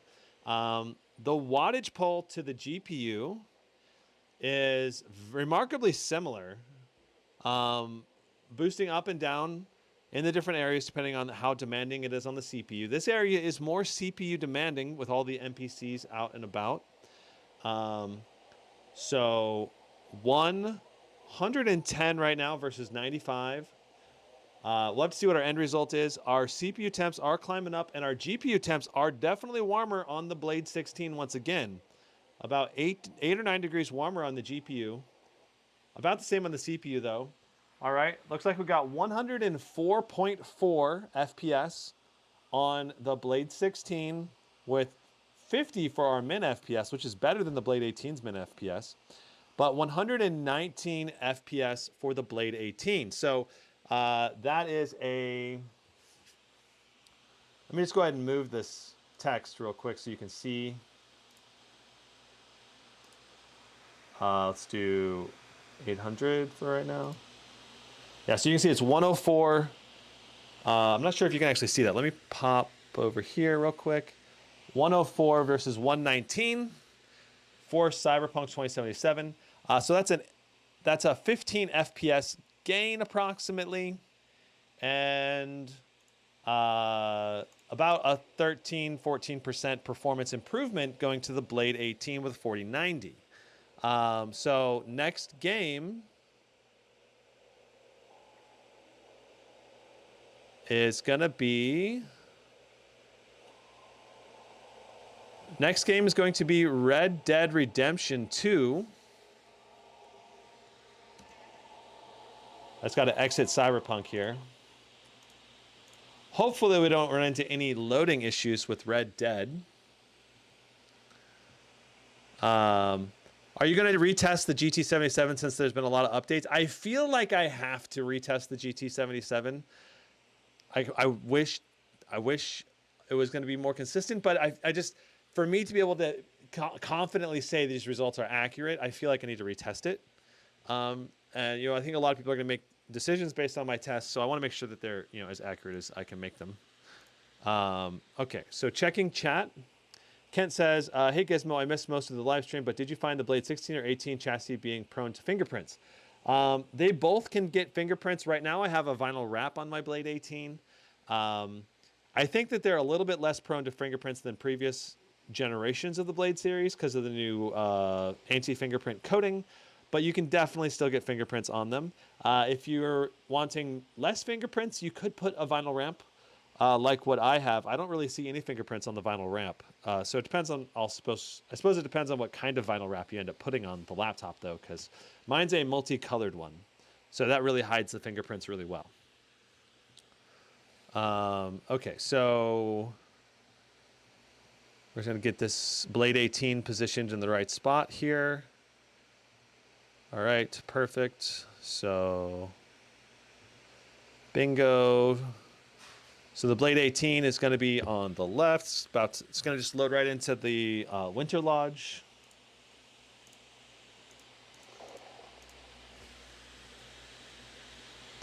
Are they both on the same driver version? No, the Blade 18 was tested on the latest drivers like 2 weeks ago, and there was a driver update since. But they're both very similar driver versions. There are not too many differences in terms of performance between the games. Or at least I have not noticed a big performance gain in any game since the drivers on the Blade 18 came out, at least. But there might be small differences in performance that are hard to tell. So keep that in mind. But it's not, there has not been a very big time gap. And there's been several NVIDIA updates before I tested the Blade 18. So it's not like this is the initial Blade 18 RTX 4090 graphics drivers. They were updated like 4 times, and then I tested the Blade 18. And then I think it's been updated once or maybe twice since I tested the Blade 18. All right, so we are basically, so the way that I test this, I put all the graphics quality presets up to max. I turn it on full screen, turn off triple buffering. And then no DLSS, even though there is DLSS. This is just going to be a raw GPU test. We're going to go ahead and run this. And beautiful. All right. So we're ready on the Blade 18 to go for whenever it loads in on the Blade 16. It's a little harder to follow chat because I have to like keep these windows open. I have to keep this browser window open for the video to play. And then I have to Alt-Tab to get to chat. So I apologize if I'm not quite as interactive with chat this stream as I normally can be, just because I can't see the chat stream. Or the chat window as much. Okay. So almost ready. Maybe it'll load. You can do it. Come on, Blade 16. I've had such troubles running Red Dead Redemption 2, benchmarking it this year. Like half the laptops don't want to run it. No MSI laptop is running Red Dead.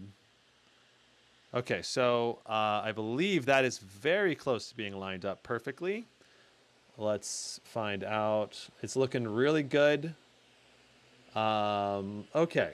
So, looking at our raw FPS, we're getting about 20 more FPS on the Blade 18. That's not insignificant. Our wattage pulls are higher on the Blade 18 as well.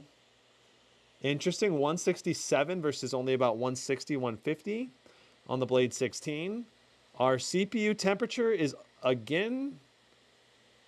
Oh, actually, CPU temps are pretty similar. It seems like it's just maybe a few degrees lower on the Blade 18. And our GPU temperature is once again about 5 degrees lower on the Blade 18 versus the Blade 16. So, very interesting. The wattage pull this time on the CPU is a little higher on the Blade 16, which is different. We weren't seeing that in the past.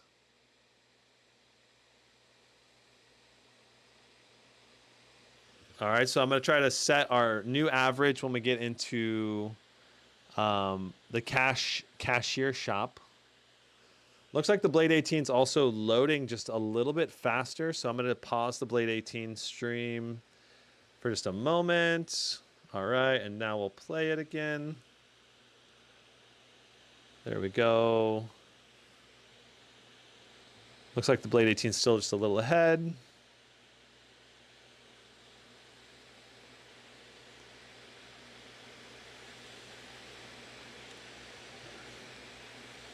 Perfect. Okay, so now we're about to load into the cashier shop here. So need to pause this for a second. There we go. All right, now we're pretty much perfectly lined up here for this test. This is good. So 123 FPS at the start here versus 101. That's a big performance gain again. And this is a game that I had believed to be fairly CPU bound in this title. And it's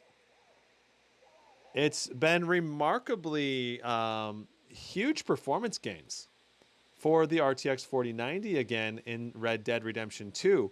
So we're not CPU bound in this title, at least not entirely. The 4090 does still push out higher FPS for sure. Looking at our GPU temps, again, the Blade 18 is about 6 to 8, sometimes 10 degrees cooler on the Blade 18 on the GPU. The CPU is, again, a few degrees cooler, between 3 to 7 degrees cooler on the CPU for the Blade 18. And I gotta say, I'm impressed with the Blade 18's temps a little bit better than the Blade 16. Not like the Blade 16 has terrible temperatures or something, but the performance is definitely noticeably better on the Blade 18. Which, I mean, it's to be expected, right? But still, it's impressive. All right, so we're about to wrap up this test and see what our end results are.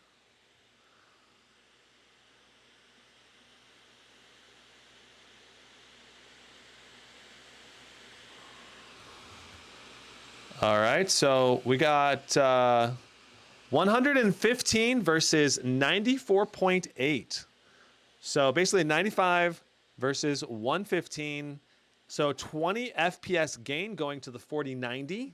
And I would expect a similar FPS gain between a 4080 and 4090 in, inside of a Blade 16 chassis as well. Okay, so next up is God of War. And let's go ahead and exit this game.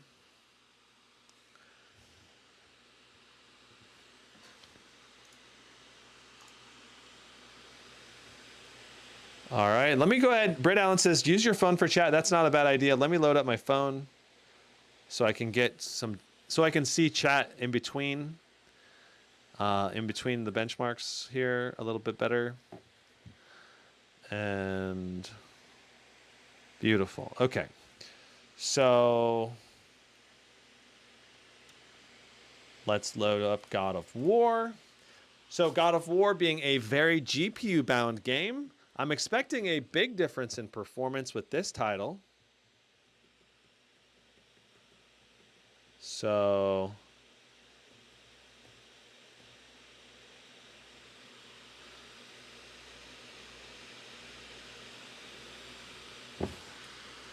just getting the position, assuming the position, if you will. Okay. Absolute says CPU usage difference is small, only about 8%. Drag Hunt says, hey man, heard some users got rid of the coil whine in the SCAR 16 and 18 eventually.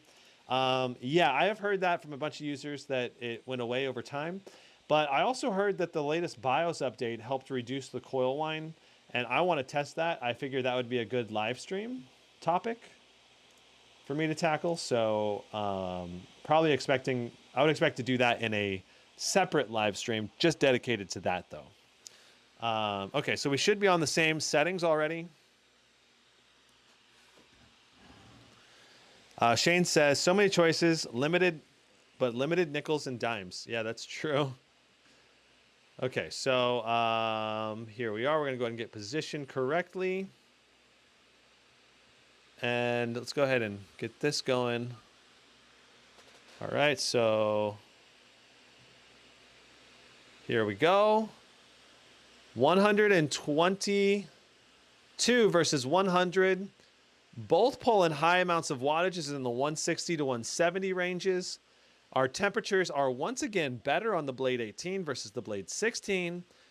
Though our wattage pulls are not that much different. So 103 versus 127, this game really showing the difference between the RTX 4080 and 4090 and an extremely GPU bound title. So 127 FPS versus 103, that's going to be a 24 FPS gain, giving you about a 23% improvement in performance with God of War. Wow, wow. Okay, so that's one game where you're seeing the value of the Blade 18 come through a lot better than some of the other games that we had tested so far. Okay, so let's go ahead and move on to the next game, which is going to be Counter-Strike Global Offensive.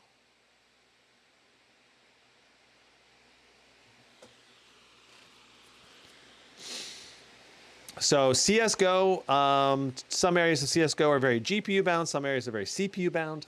But if you're an esports nut, you've probably heard of Counter-Strike 2, which is coming out soon.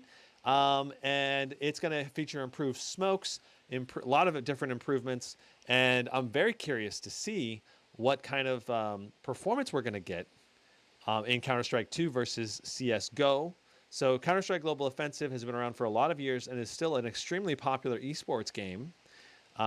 It's been growing, as a matter of fact, over time. It's not been shrinking. It's been growing. And Counter-Strike 2 is probably going to be a huge catalyst to have a huge influx of new players. So I'll definitely be benchmarking Counter-Strike 2 when it comes out.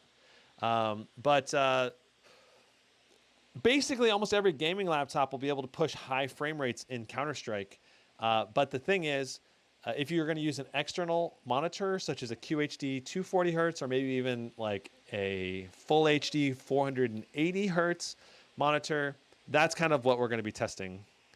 Absolute says, your tests are simply state-of-the-art. Respect. Thanks. I appreciate it. Benson Harrison says, a 4090 4K would be so good to see. That's a good idea. I did do some 4090 4K tests with the MSI GT77. So if you're looking for some RTX 4090 4K tests, check out my GT77 benchmarks live stream to give you some idea of those. But it would be interesting to try doing some different wattage levels of 4090s or different, different performance levels.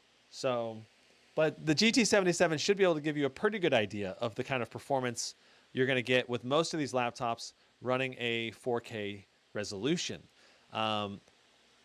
So, yeah.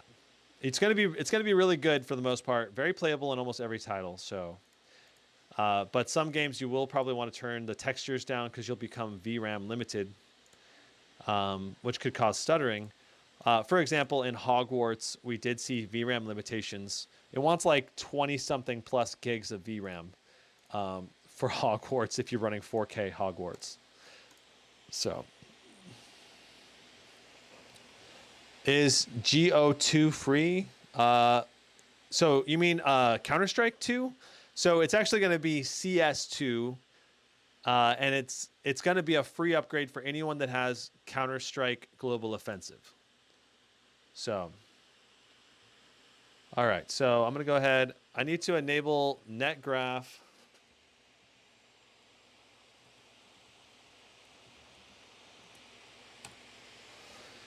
NetGraph 3. All right. So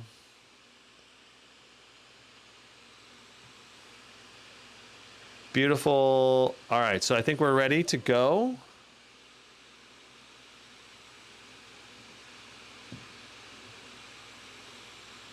All right, so I might need to adjust the location of our FPS meters for this test so you can at least see them a little more clearly. So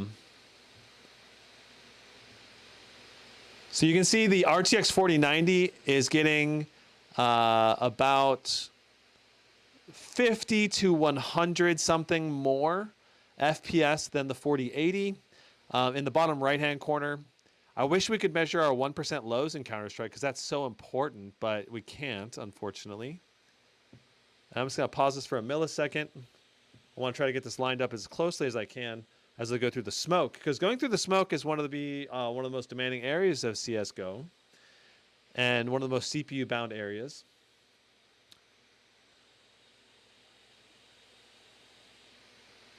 Overall, the performance is obviously fantastic on the 4080, but it is higher on the 4090. It's actually interesting, especially in these. So like right now when we're just looking around the city right here, it's very GPU bound, very high frame rates, but that's not really what people care about as much. They care more about when you're going through the smoke, what kind of FPS you get. So it's pretty interesting.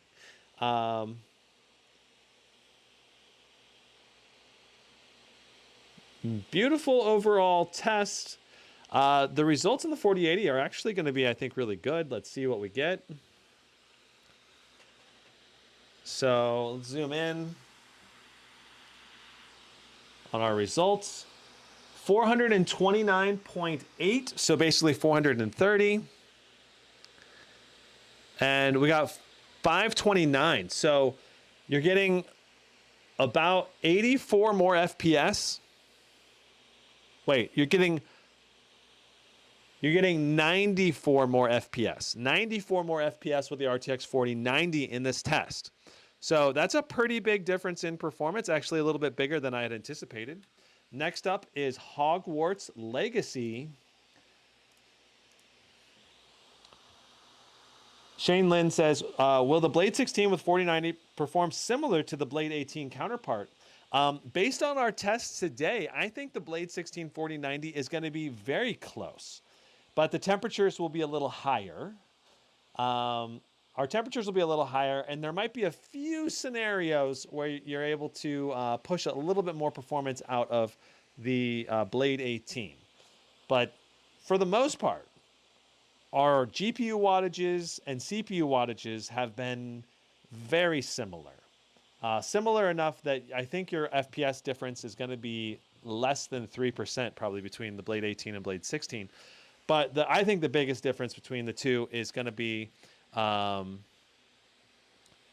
think the biggest difference between the two is actually going to be the fact that the chassis is getting so much warmer on the Blade 16. So if you're like the wrist rest is getting so much warmer. The Blade 18 wrist rest basically doesn't get warm at all, or very slightly warm, where the Blade 16 wrist rest can get a little spicy. Like it can get to the point where your hand might be sweating, or if you're already in a warm environment, the whole laptop's gonna get really hot. The Blade 18 with the third fan really helps keep the chassis temperature more reasonable, especially around the wrist rest, closer to the user. So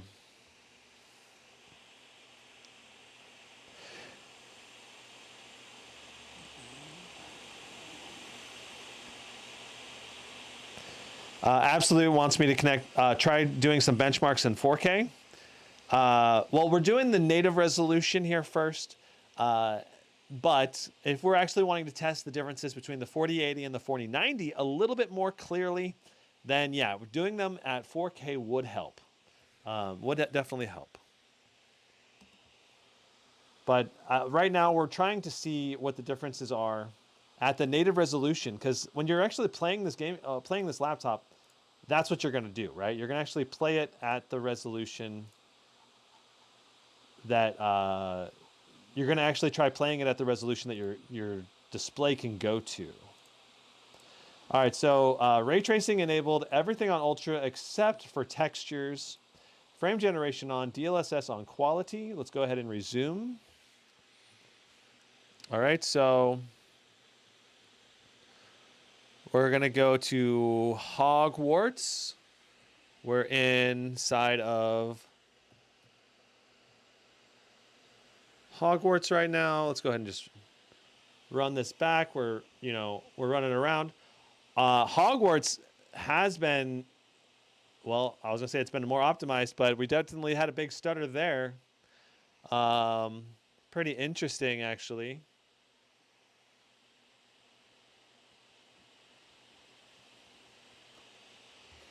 All right, so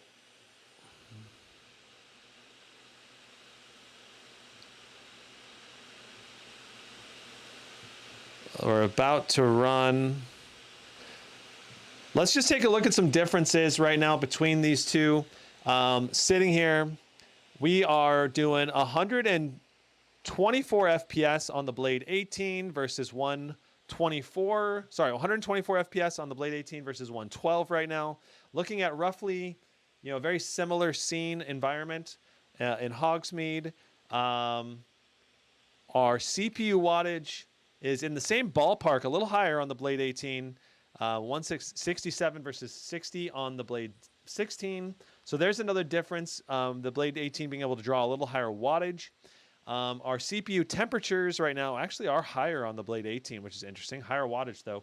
Our GPU temperatures are better on the Blade 18 again. 67 degrees on the GPU, 74 degrees on the GPU on the Blade 18. So we'll actually have to test what our temperatures are as we do the test, but here we are. We're about to go for a run up Hogsmeade here. I'm going to rewind this just a hair. Okay, so we're running. The test is looking good right now. Very similar timing. Oh, we had some big stutters on the Blade 16 there. Wow. All right. So we ended up with 96. We ended up with 96 FPS versus 111 on the Blade 18. A 1% low of only 4 on the Blade 18, or of 4 on the Blade 16. I am actually tempted to redo it because we had such a huge, massive stutter on the Blade 16.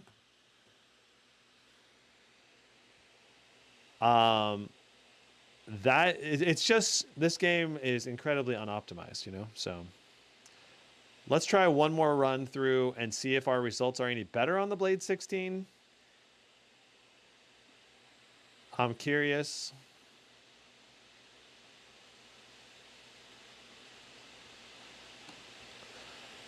We didn't have any stutters, I don't think, coming back. Whoops, I went to the wrong area.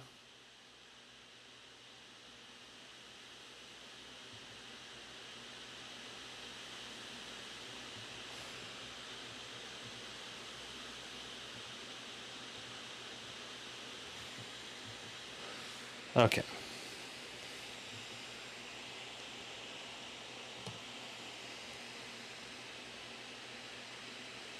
All right, so we're trying this again. Hopefully we don't have any massive load-in stutters on the Blade 16 again. We'll find out.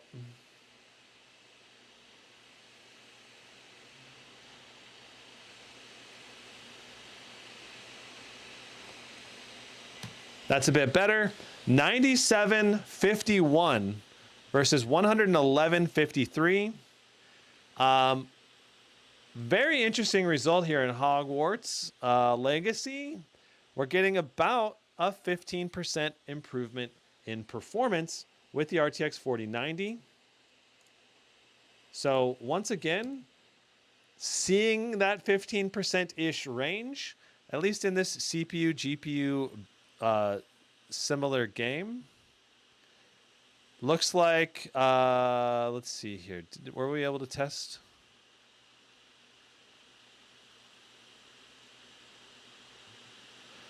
I'm just seeing if we were able to test Flight Simulator on the Blade 18.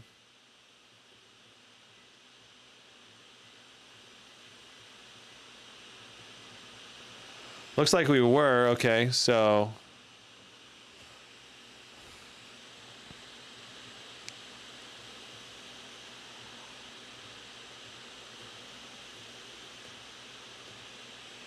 All right, so we're loading into Flight Simulator right now.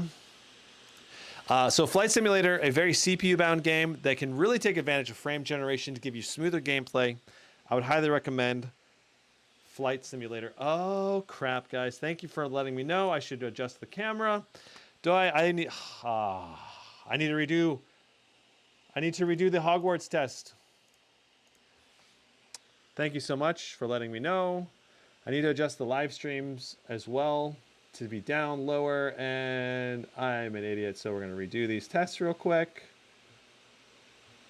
This is why I got to be able to see chat while I'm doing these live streams. Okay, and I should be trying to see the final output too. That would help. Okay. So...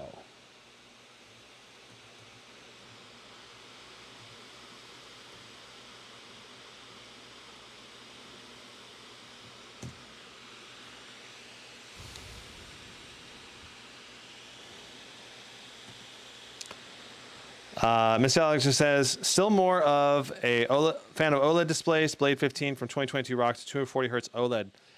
Yeah, I know that's a really sweet setup. I agree.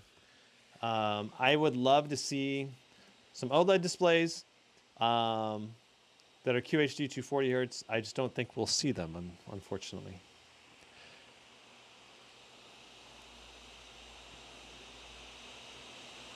So let me go ahead and make sure that everything is looking good. Looks like I need to pull down this to be better positioned. There we go. Pull that down. All right. Beautiful. Okay, so here we are in Hogsmeade. We're going to run through, load everything in, load all those textures in if we can.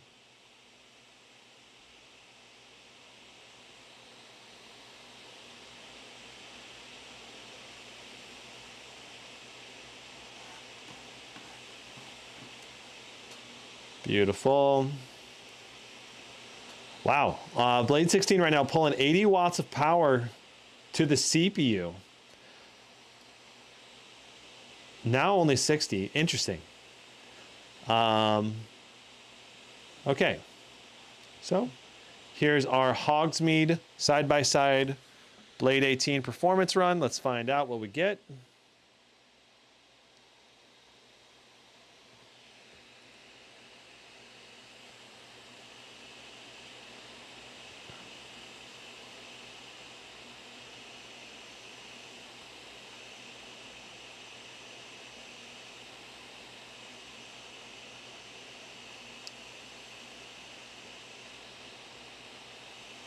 Interesting. So we got 97.14. We did get higher 1% lows when we ran it twice in a row last time. We got 51 for our 1% lows last time. but very interesting results. Overall, still getting about that 15% performance gain with this test and the last time I did the test. So the overall test results are about the same, but our 1% lows were worse that time around. All right, so now let's load into Flight Simulator. I hope that you guys were able to see the test better that time. Isaac says, recently bought a new gaming laptop, ROG G18, after watching your video. Super happy with it. Great value for the money. Cheers, Gizmo. Thanks, Isaac. Appreciate it, man. I hope you enjoy that laptop. You play lots of games that you love. It's a really awesome machine. Benson says, I want a 4090 17 to 18-inch laptop, but really don't know which one. I was excited for the Aura 17X, but the CPU lock makes it not worth. So I actually got a response back from Oris about the Aura 17X, and they said that they are currently testing, their research and development team is currently testing potentially increasing the CPU wattage on the laptop. So based on my feedback, so we'll see. They might end up improving the Aura 17X and making unleashing the beast so it can perform properly.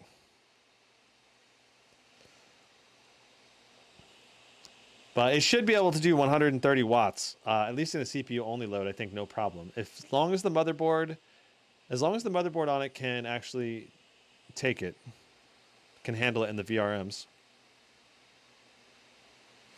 Mr. Alexander says that the CPU, some people have reported that it goes higher than 105, but I got 105 and then it throttled at 85 for the long. And then okay, so all right, so here's our, we might end up needing to reset this. But here's our settings. We're going to go full screen. We're going to set global rendering quality to ultra. I believe we need to go DX12. And what else? What other settings did we change on the last one? We need DLSS on quality.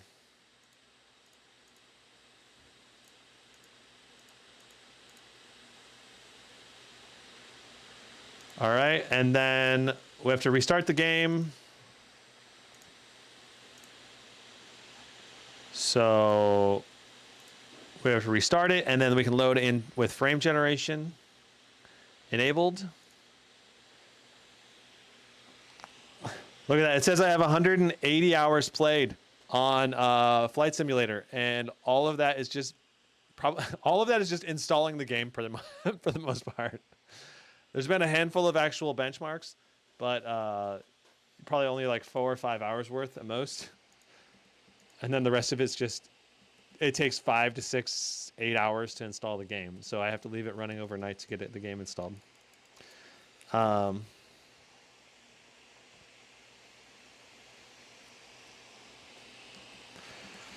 So Mr. Alexander said he threw out the whole Gigabyte software from start and didn't upgrade the BIOS. Yeah, so yeah, that's the thing.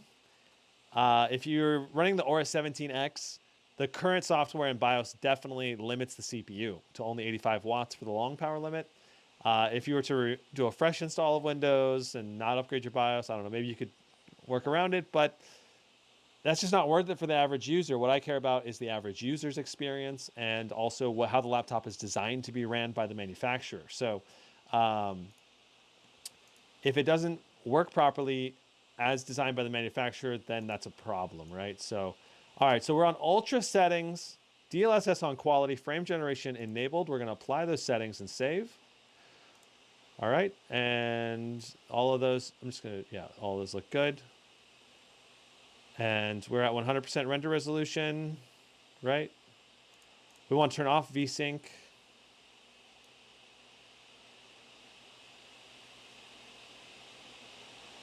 Yeah, all right. I think all of those settings are good. Let's go ahead and hop into world map. Depart from Portland. Flight conditions are clear. And we want to leave in the early afternoon. 1 p.m. is fine. Let's go ahead and fly.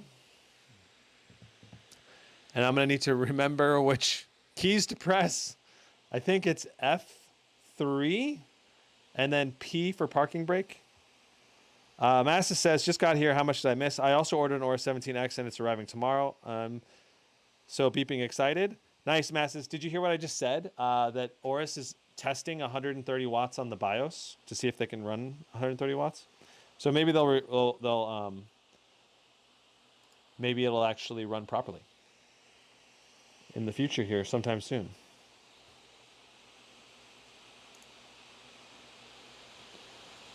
Okay, so on the left here, let's make sure that we're in the right one. All right, that looks good there. All right, the important thing to keep in mind for this game is that it is a very CPU, focused game. So frame generation is really key to pushing higher frame rates. All right, so I'm just gonna go ahead and play this. I'm gonna make sure that we're in the right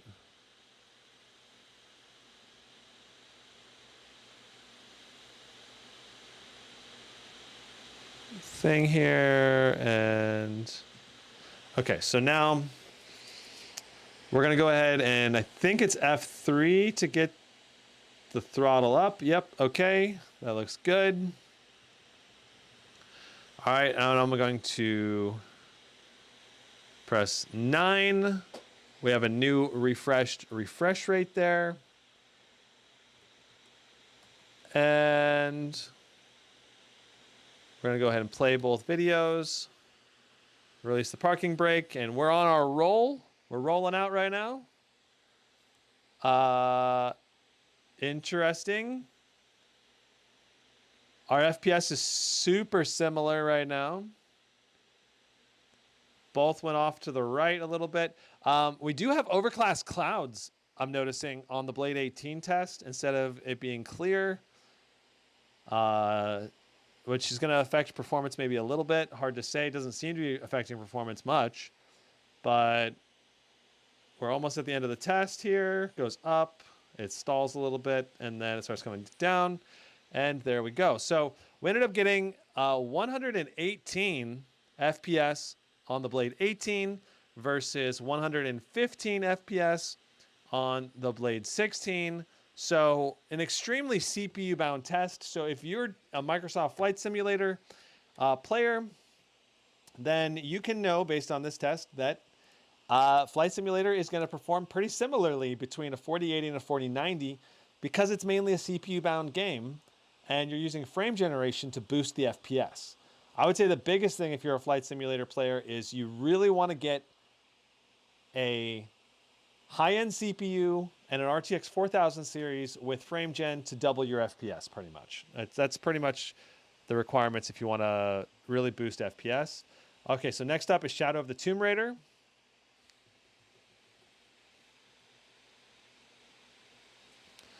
We're getting loaded into Shadow of the Tomb Raider. You can see our settings here. DLSS will be on quality. Will be on highest settings with ray tracing on ultra. All right, beautiful.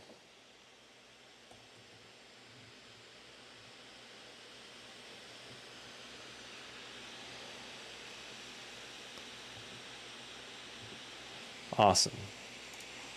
I'm going to say no to that. We're going to display in graphics. All of that looks correct. Let's go ahead and run the benchmark. So let me see, check. Logan says, clouds are literally the most intensive things Microsoft Flight Simulator has to render. Yeah, I know it, but it's interesting though. It didn't seem to affect our performance that much. All right, so here we go. I think clouds in the distance aren't very difficult to render. It's really the clouds up close is when it becomes a lot more difficult to render. So I think that's the important thing to keep in mind there.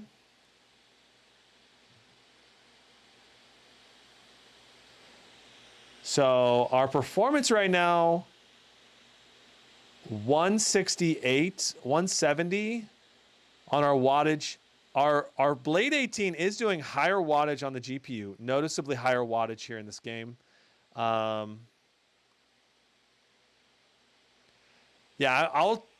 I would definitely prefer to have the exact same conditions in Flight Simulator when you're testing it, without a doubt. It's just, I can't control it because I can't change the Blade 18 benchmark because that's a pre-recorded benchmark. And that was an accident. I didn't mean to do it with the clouds. That was just an incorrect setting on that one test. So just take that test with a slight grain of salt, but know that I don't think it's actually going to make that big of a difference. I think you're going to get very similar FPS because it's very CPU bound, and the clouds, I think, are going to be GPU bound items, I believe. So, yeah. Anyway, so right now in Shadow of the Tomb Raider, we're doing about 20 more FPS on the Blade 18 with the RTX 4090. Our CPU temperatures do appear to be a little bit better on the Blade 18. Once again, 2 or 3 degrees better off and on. And our GPU temperatures right now are 9 degrees better on the Blade 18, which is a little bit bigger gap in terms of temperatures than we've seen in most of the games. Most of the games have been not as big, more like 6 or 7 degrees difference in temperatures, but some of them obviously are bigger. So we're getting between 5 to 10 degrees difference in GPU temps. CPU temps seem to be about 4 to 5 degrees difference, but it really depends on the game. And that's right now with the Blade 18 pulling higher levels of CPU wattage. You can't look at the FPS averages right now because it's not going to be accurate. I reset the FPS average at the beginning of this run on the Blade 18, but not the Blade 16. Mr. Alexander says, I'm going to go to sleep. BB, like your reviews. Thanks, Mr. Alexander. Have a good night. Shane says, what if Razer starts using liquid metal as well? I bet you they could push it even further. Possibly. 16 for DPI, 18 for heat dissipation. Yeah. But at this size of screen, it's not that big a difference, I don't think. All right, so what did we end up getting for our final results? Let's find out. So on the Blade 18, we got 161. Let me see if I can get the results to display on the screen here.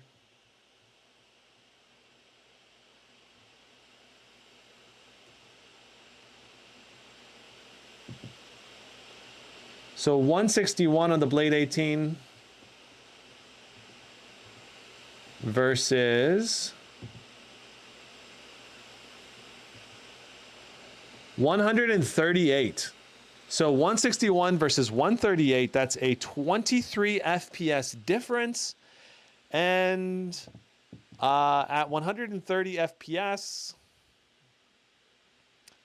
that translates to what, like a 15-16% difference in performance, somewhere in that range.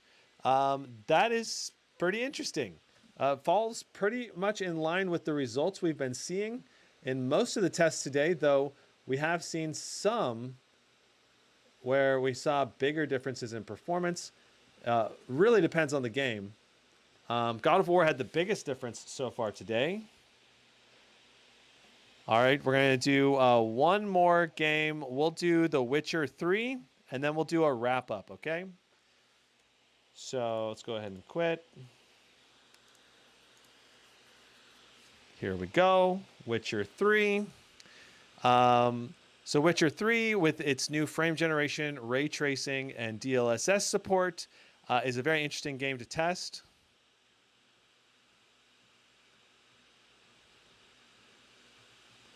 Okay, so here we are.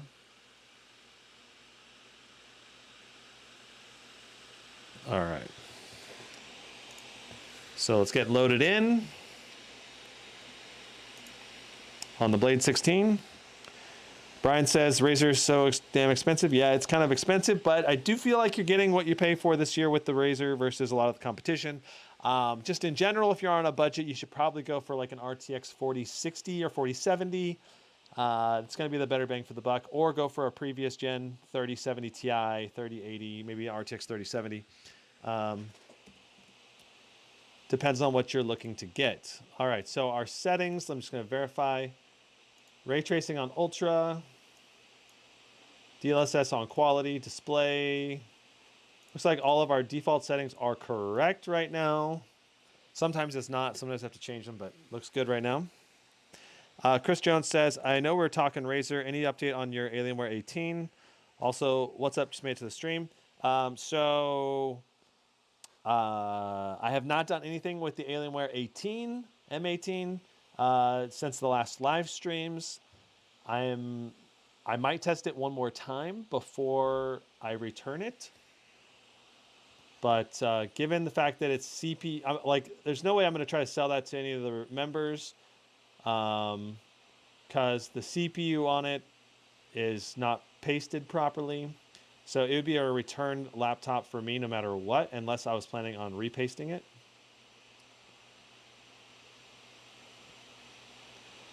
But I have not seen any updates to the Alienware software or heard anyone talk about that yet. But if I hear that Alienware has been updated, then I might, like I said, I might, right before I ship it out, I might test it one more time just to see if Alienware has made any changes to the software. But other than that, my plan is to not do any more testing with it. Okay, so let me go ahead and get this back. All right, so we're about ready to do this test.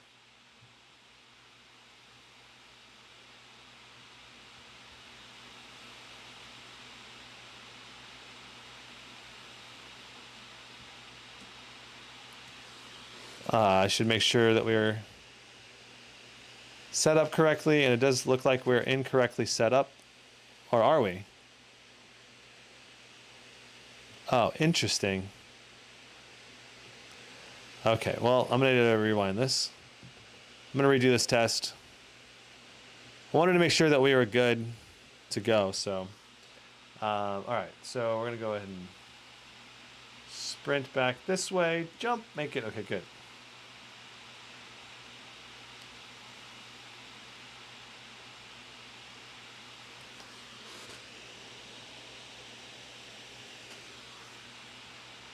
All right.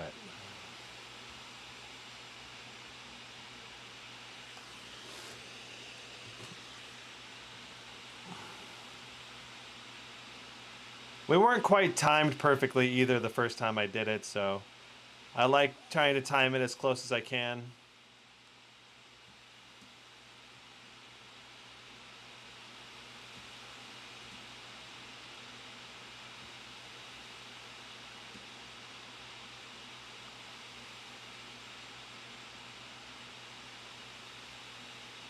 So right now we're doing 113 FPS versus 93. So that's a 20 FPS gain in The Witcher 3 for the RTX 4090. That's pretty interesting. Our 1% lows are pretty close to each other, 46 versus 52. So 20 FPS gain, that's a 22% overall performance gain for the Razer Blade 16. So that's a second game where we had more than a 20% gain in performance overall. So let's go ahead and do a wrap up and talk about everything that we've discovered between the Blade 16 and 18. Then we'll do a quick question and answer. And yeah. Britt, you got a GT77. Congrats, man. The temps on the Razer 18 is very good. Yeah, so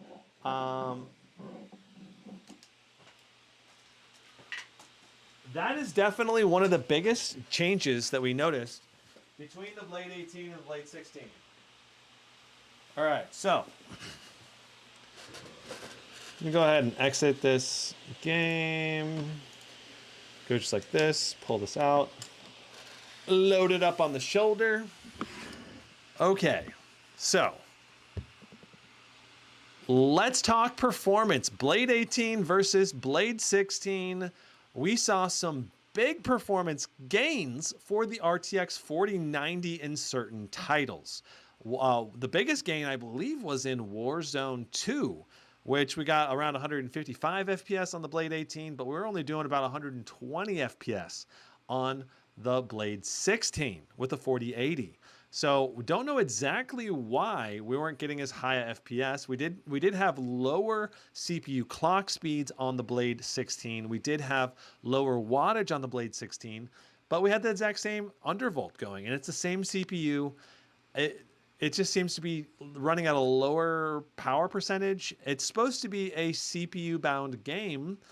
We've definitely seen some higher performance from some other RTX 4080s in that title. Now, in terms of GPU-bound gaming performance, the RTX 4090 got about over a 20% gain in God of War and in The Witcher 3. And then in terms of games that had no performance gains, we had Flight Simulator putting up essentially the same score between the RTX 4080 and the 4090 and the Blade 16 and 18.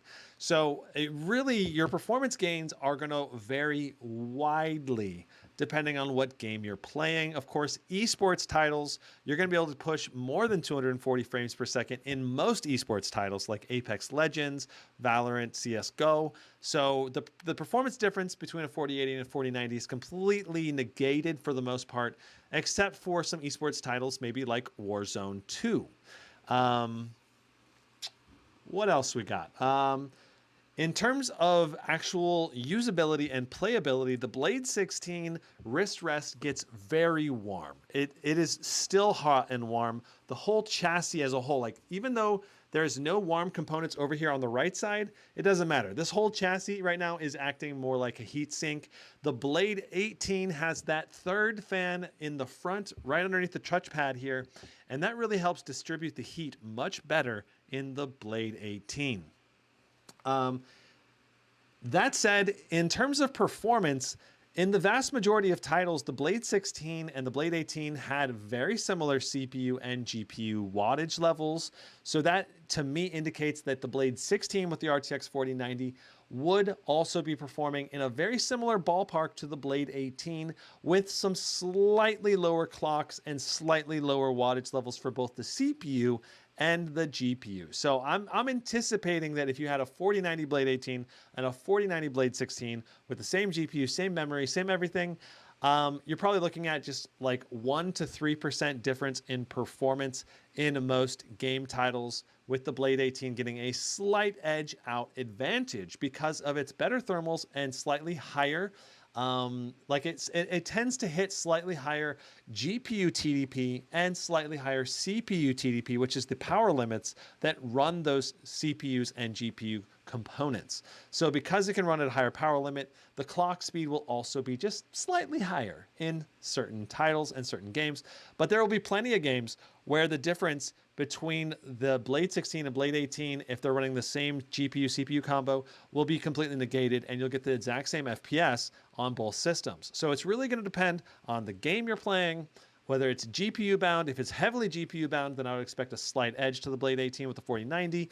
If it's heavily CPU bound, but it's not that demanding, then you're going to get the same FPS on both. If it's CPU bound and it's heavily demanding, then again, the Blade 18 is going to get a slight advantage because it can push a slightly higher CPU clock speed and TDP. So overall, though, in terms of performance differences, it's very minor between the Blade 16 and 18. It's not a huge gap in performance. It's just it's small peanuts differences in performance. So if you're after the most performance and the more portable form factor, the Blade 16 is going to be probably your guy. But if you want a laptop that has better overall chassis temperatures and is more comfortable to game on, or if you're going to work on the laptop keyboard and touchpad a lot, or you need to put the thing in your lap a lot, I would really recommend the Blade 18 over the 16 because of the thermal chassis design, running the Blade 16 much hotter for handheld temperatures, which is going to be a big deal to someone like me, because when I use my laptop for gaming, I'm almost always using the laptop's keyboard. Okay, so I'm going to go ahead and check chat and look for any overall questions or comments before we end the live stream. Okay, Ali says the Blade is so gorgeous. Yeah, I agree. The design is really well done. Shane says, I'm looking out for which 4090 notebook to get. I'm wondering if the after sales from the Razer is abysmal as it seems. It can be good and bad. It's going to vary a lot from user to user, but in general, I think it's below average for now. Quillian says, I have theoretical question about the Legion 7. If I manually set the CPU TDP to 55 on the i9 version and Ryzen 9 version, will thermals be about the same on the same load, or do they measure wattage differently? Aquilian, the Ryzen CPU has less surface area to dissipate heat. So if you're at the same wattage level, I would anticipate the Intel CPU to actually have lower temperatures, but I would anticipate the Ryzen CPU to have better performance at a higher temperature if you're artificially limiting the wattages down. Realistic workloads, though, will vary with the Intel. The Intel CPU should pull more wattage and run at a lower temperature. The Ryzen will pull lower wattage and have slightly worse performance, at least in terms of gaming for the most part. Brian says, I don't see the 4060 on Asus. They do, but when you tap on checkout, it shows up as a 4050. I'm not sure what you're talking about. Specifically, Massa says, sorry for being off topic, but any idea when the Gigabyte is or not releasing the TDP boost for the Aura 17X? I don't know when, Massis, they're going to do that, but they are currently testing to see if 130 watts is viable for the Aura 17X. Martin with the 150 CZK, thank you so much for the super chat donation. Martin says, hi Brandon, have you seen Jared's review of the GT77 yet? He measured the color gamut without HDR at 95% sRGB, Adobe 75%, and 87% P3 color gamut. Why are yours and his results so different? So, Martin, the GT77 has a lot of color gamut selections that you can tune the display with. And in addition, so his tests may have been on a different mode than mine for color gamut measuring. And that really changes the look of the GT77 display. In addition, we have different testing tools, and different testing tools will measure the color gamuts differently. So it's really going to vary a lot from what color profile you're using on the laptop, as well as what tool you're testing with. So that's mainly what I would say. In addition, there is some variation as well between different laptop displays. Some have, just like Silicon Lottery, there's also a display lottery where some are going to be slightly better or worse than others. So yeah, kind of that's my best explanation there. I'm not sure what results I had got on the GT77, but that's basically my my explanation. Quillian G says, hope they fix the GPU TDP on the Aura 17 so it goes to 175 more often and GPU only loads. Yes, Aquilian, I did mention that to them. They said it should be able to go to 175. That was their response. I don't know if they're actually going to work on improving that or not, but I should probably respond back saying that it should go to a higher wattage. It's probably what I should tell them. Anyway, so that's kind of my Blade 16 versus Blade 18 breakdown. If you're looking for portable performance and you're willing to put up with a hot chassis, the Blade 16 is fantastic. It's going to be a really great performer. It's going to give you good portability and great all-around performance. The Blade 18, bigger display, more immersive multimedia experience, better speaker quality, and in terms of display quality, they're very similar unless you get the mini LED Blade 16, in which case the image quality will be brighter and more vibrant on the Blade 16. But the webcam is much better on the Blade 18. The speakers are better on the Blade 18. The thermals are better on the Blade 18. You get better GPU, CPU temps on the Blade 18. I personally prefer the Blade 18 because of the cooler chassis when gaming on it. I just could not game on the Blade 16 over long periods of time. Like if you were to play 4 hours in a row, my wrist would just get too warm on the Blade 16. That's my personal take. If you're going to use an external keyboard when you're gaming, then that becomes completely irrelevant. It doesn't matter. So it really depends on the user situation. And maybe you're going to game, when you game at home, you're going to use an external keyboard with like a dock or something. And then when you're on the go, you're not going to be gaming much on the go. You're just going to be video editing or doing other stuff on the Blade 16. Then that's fine. That doesn't really matter that much.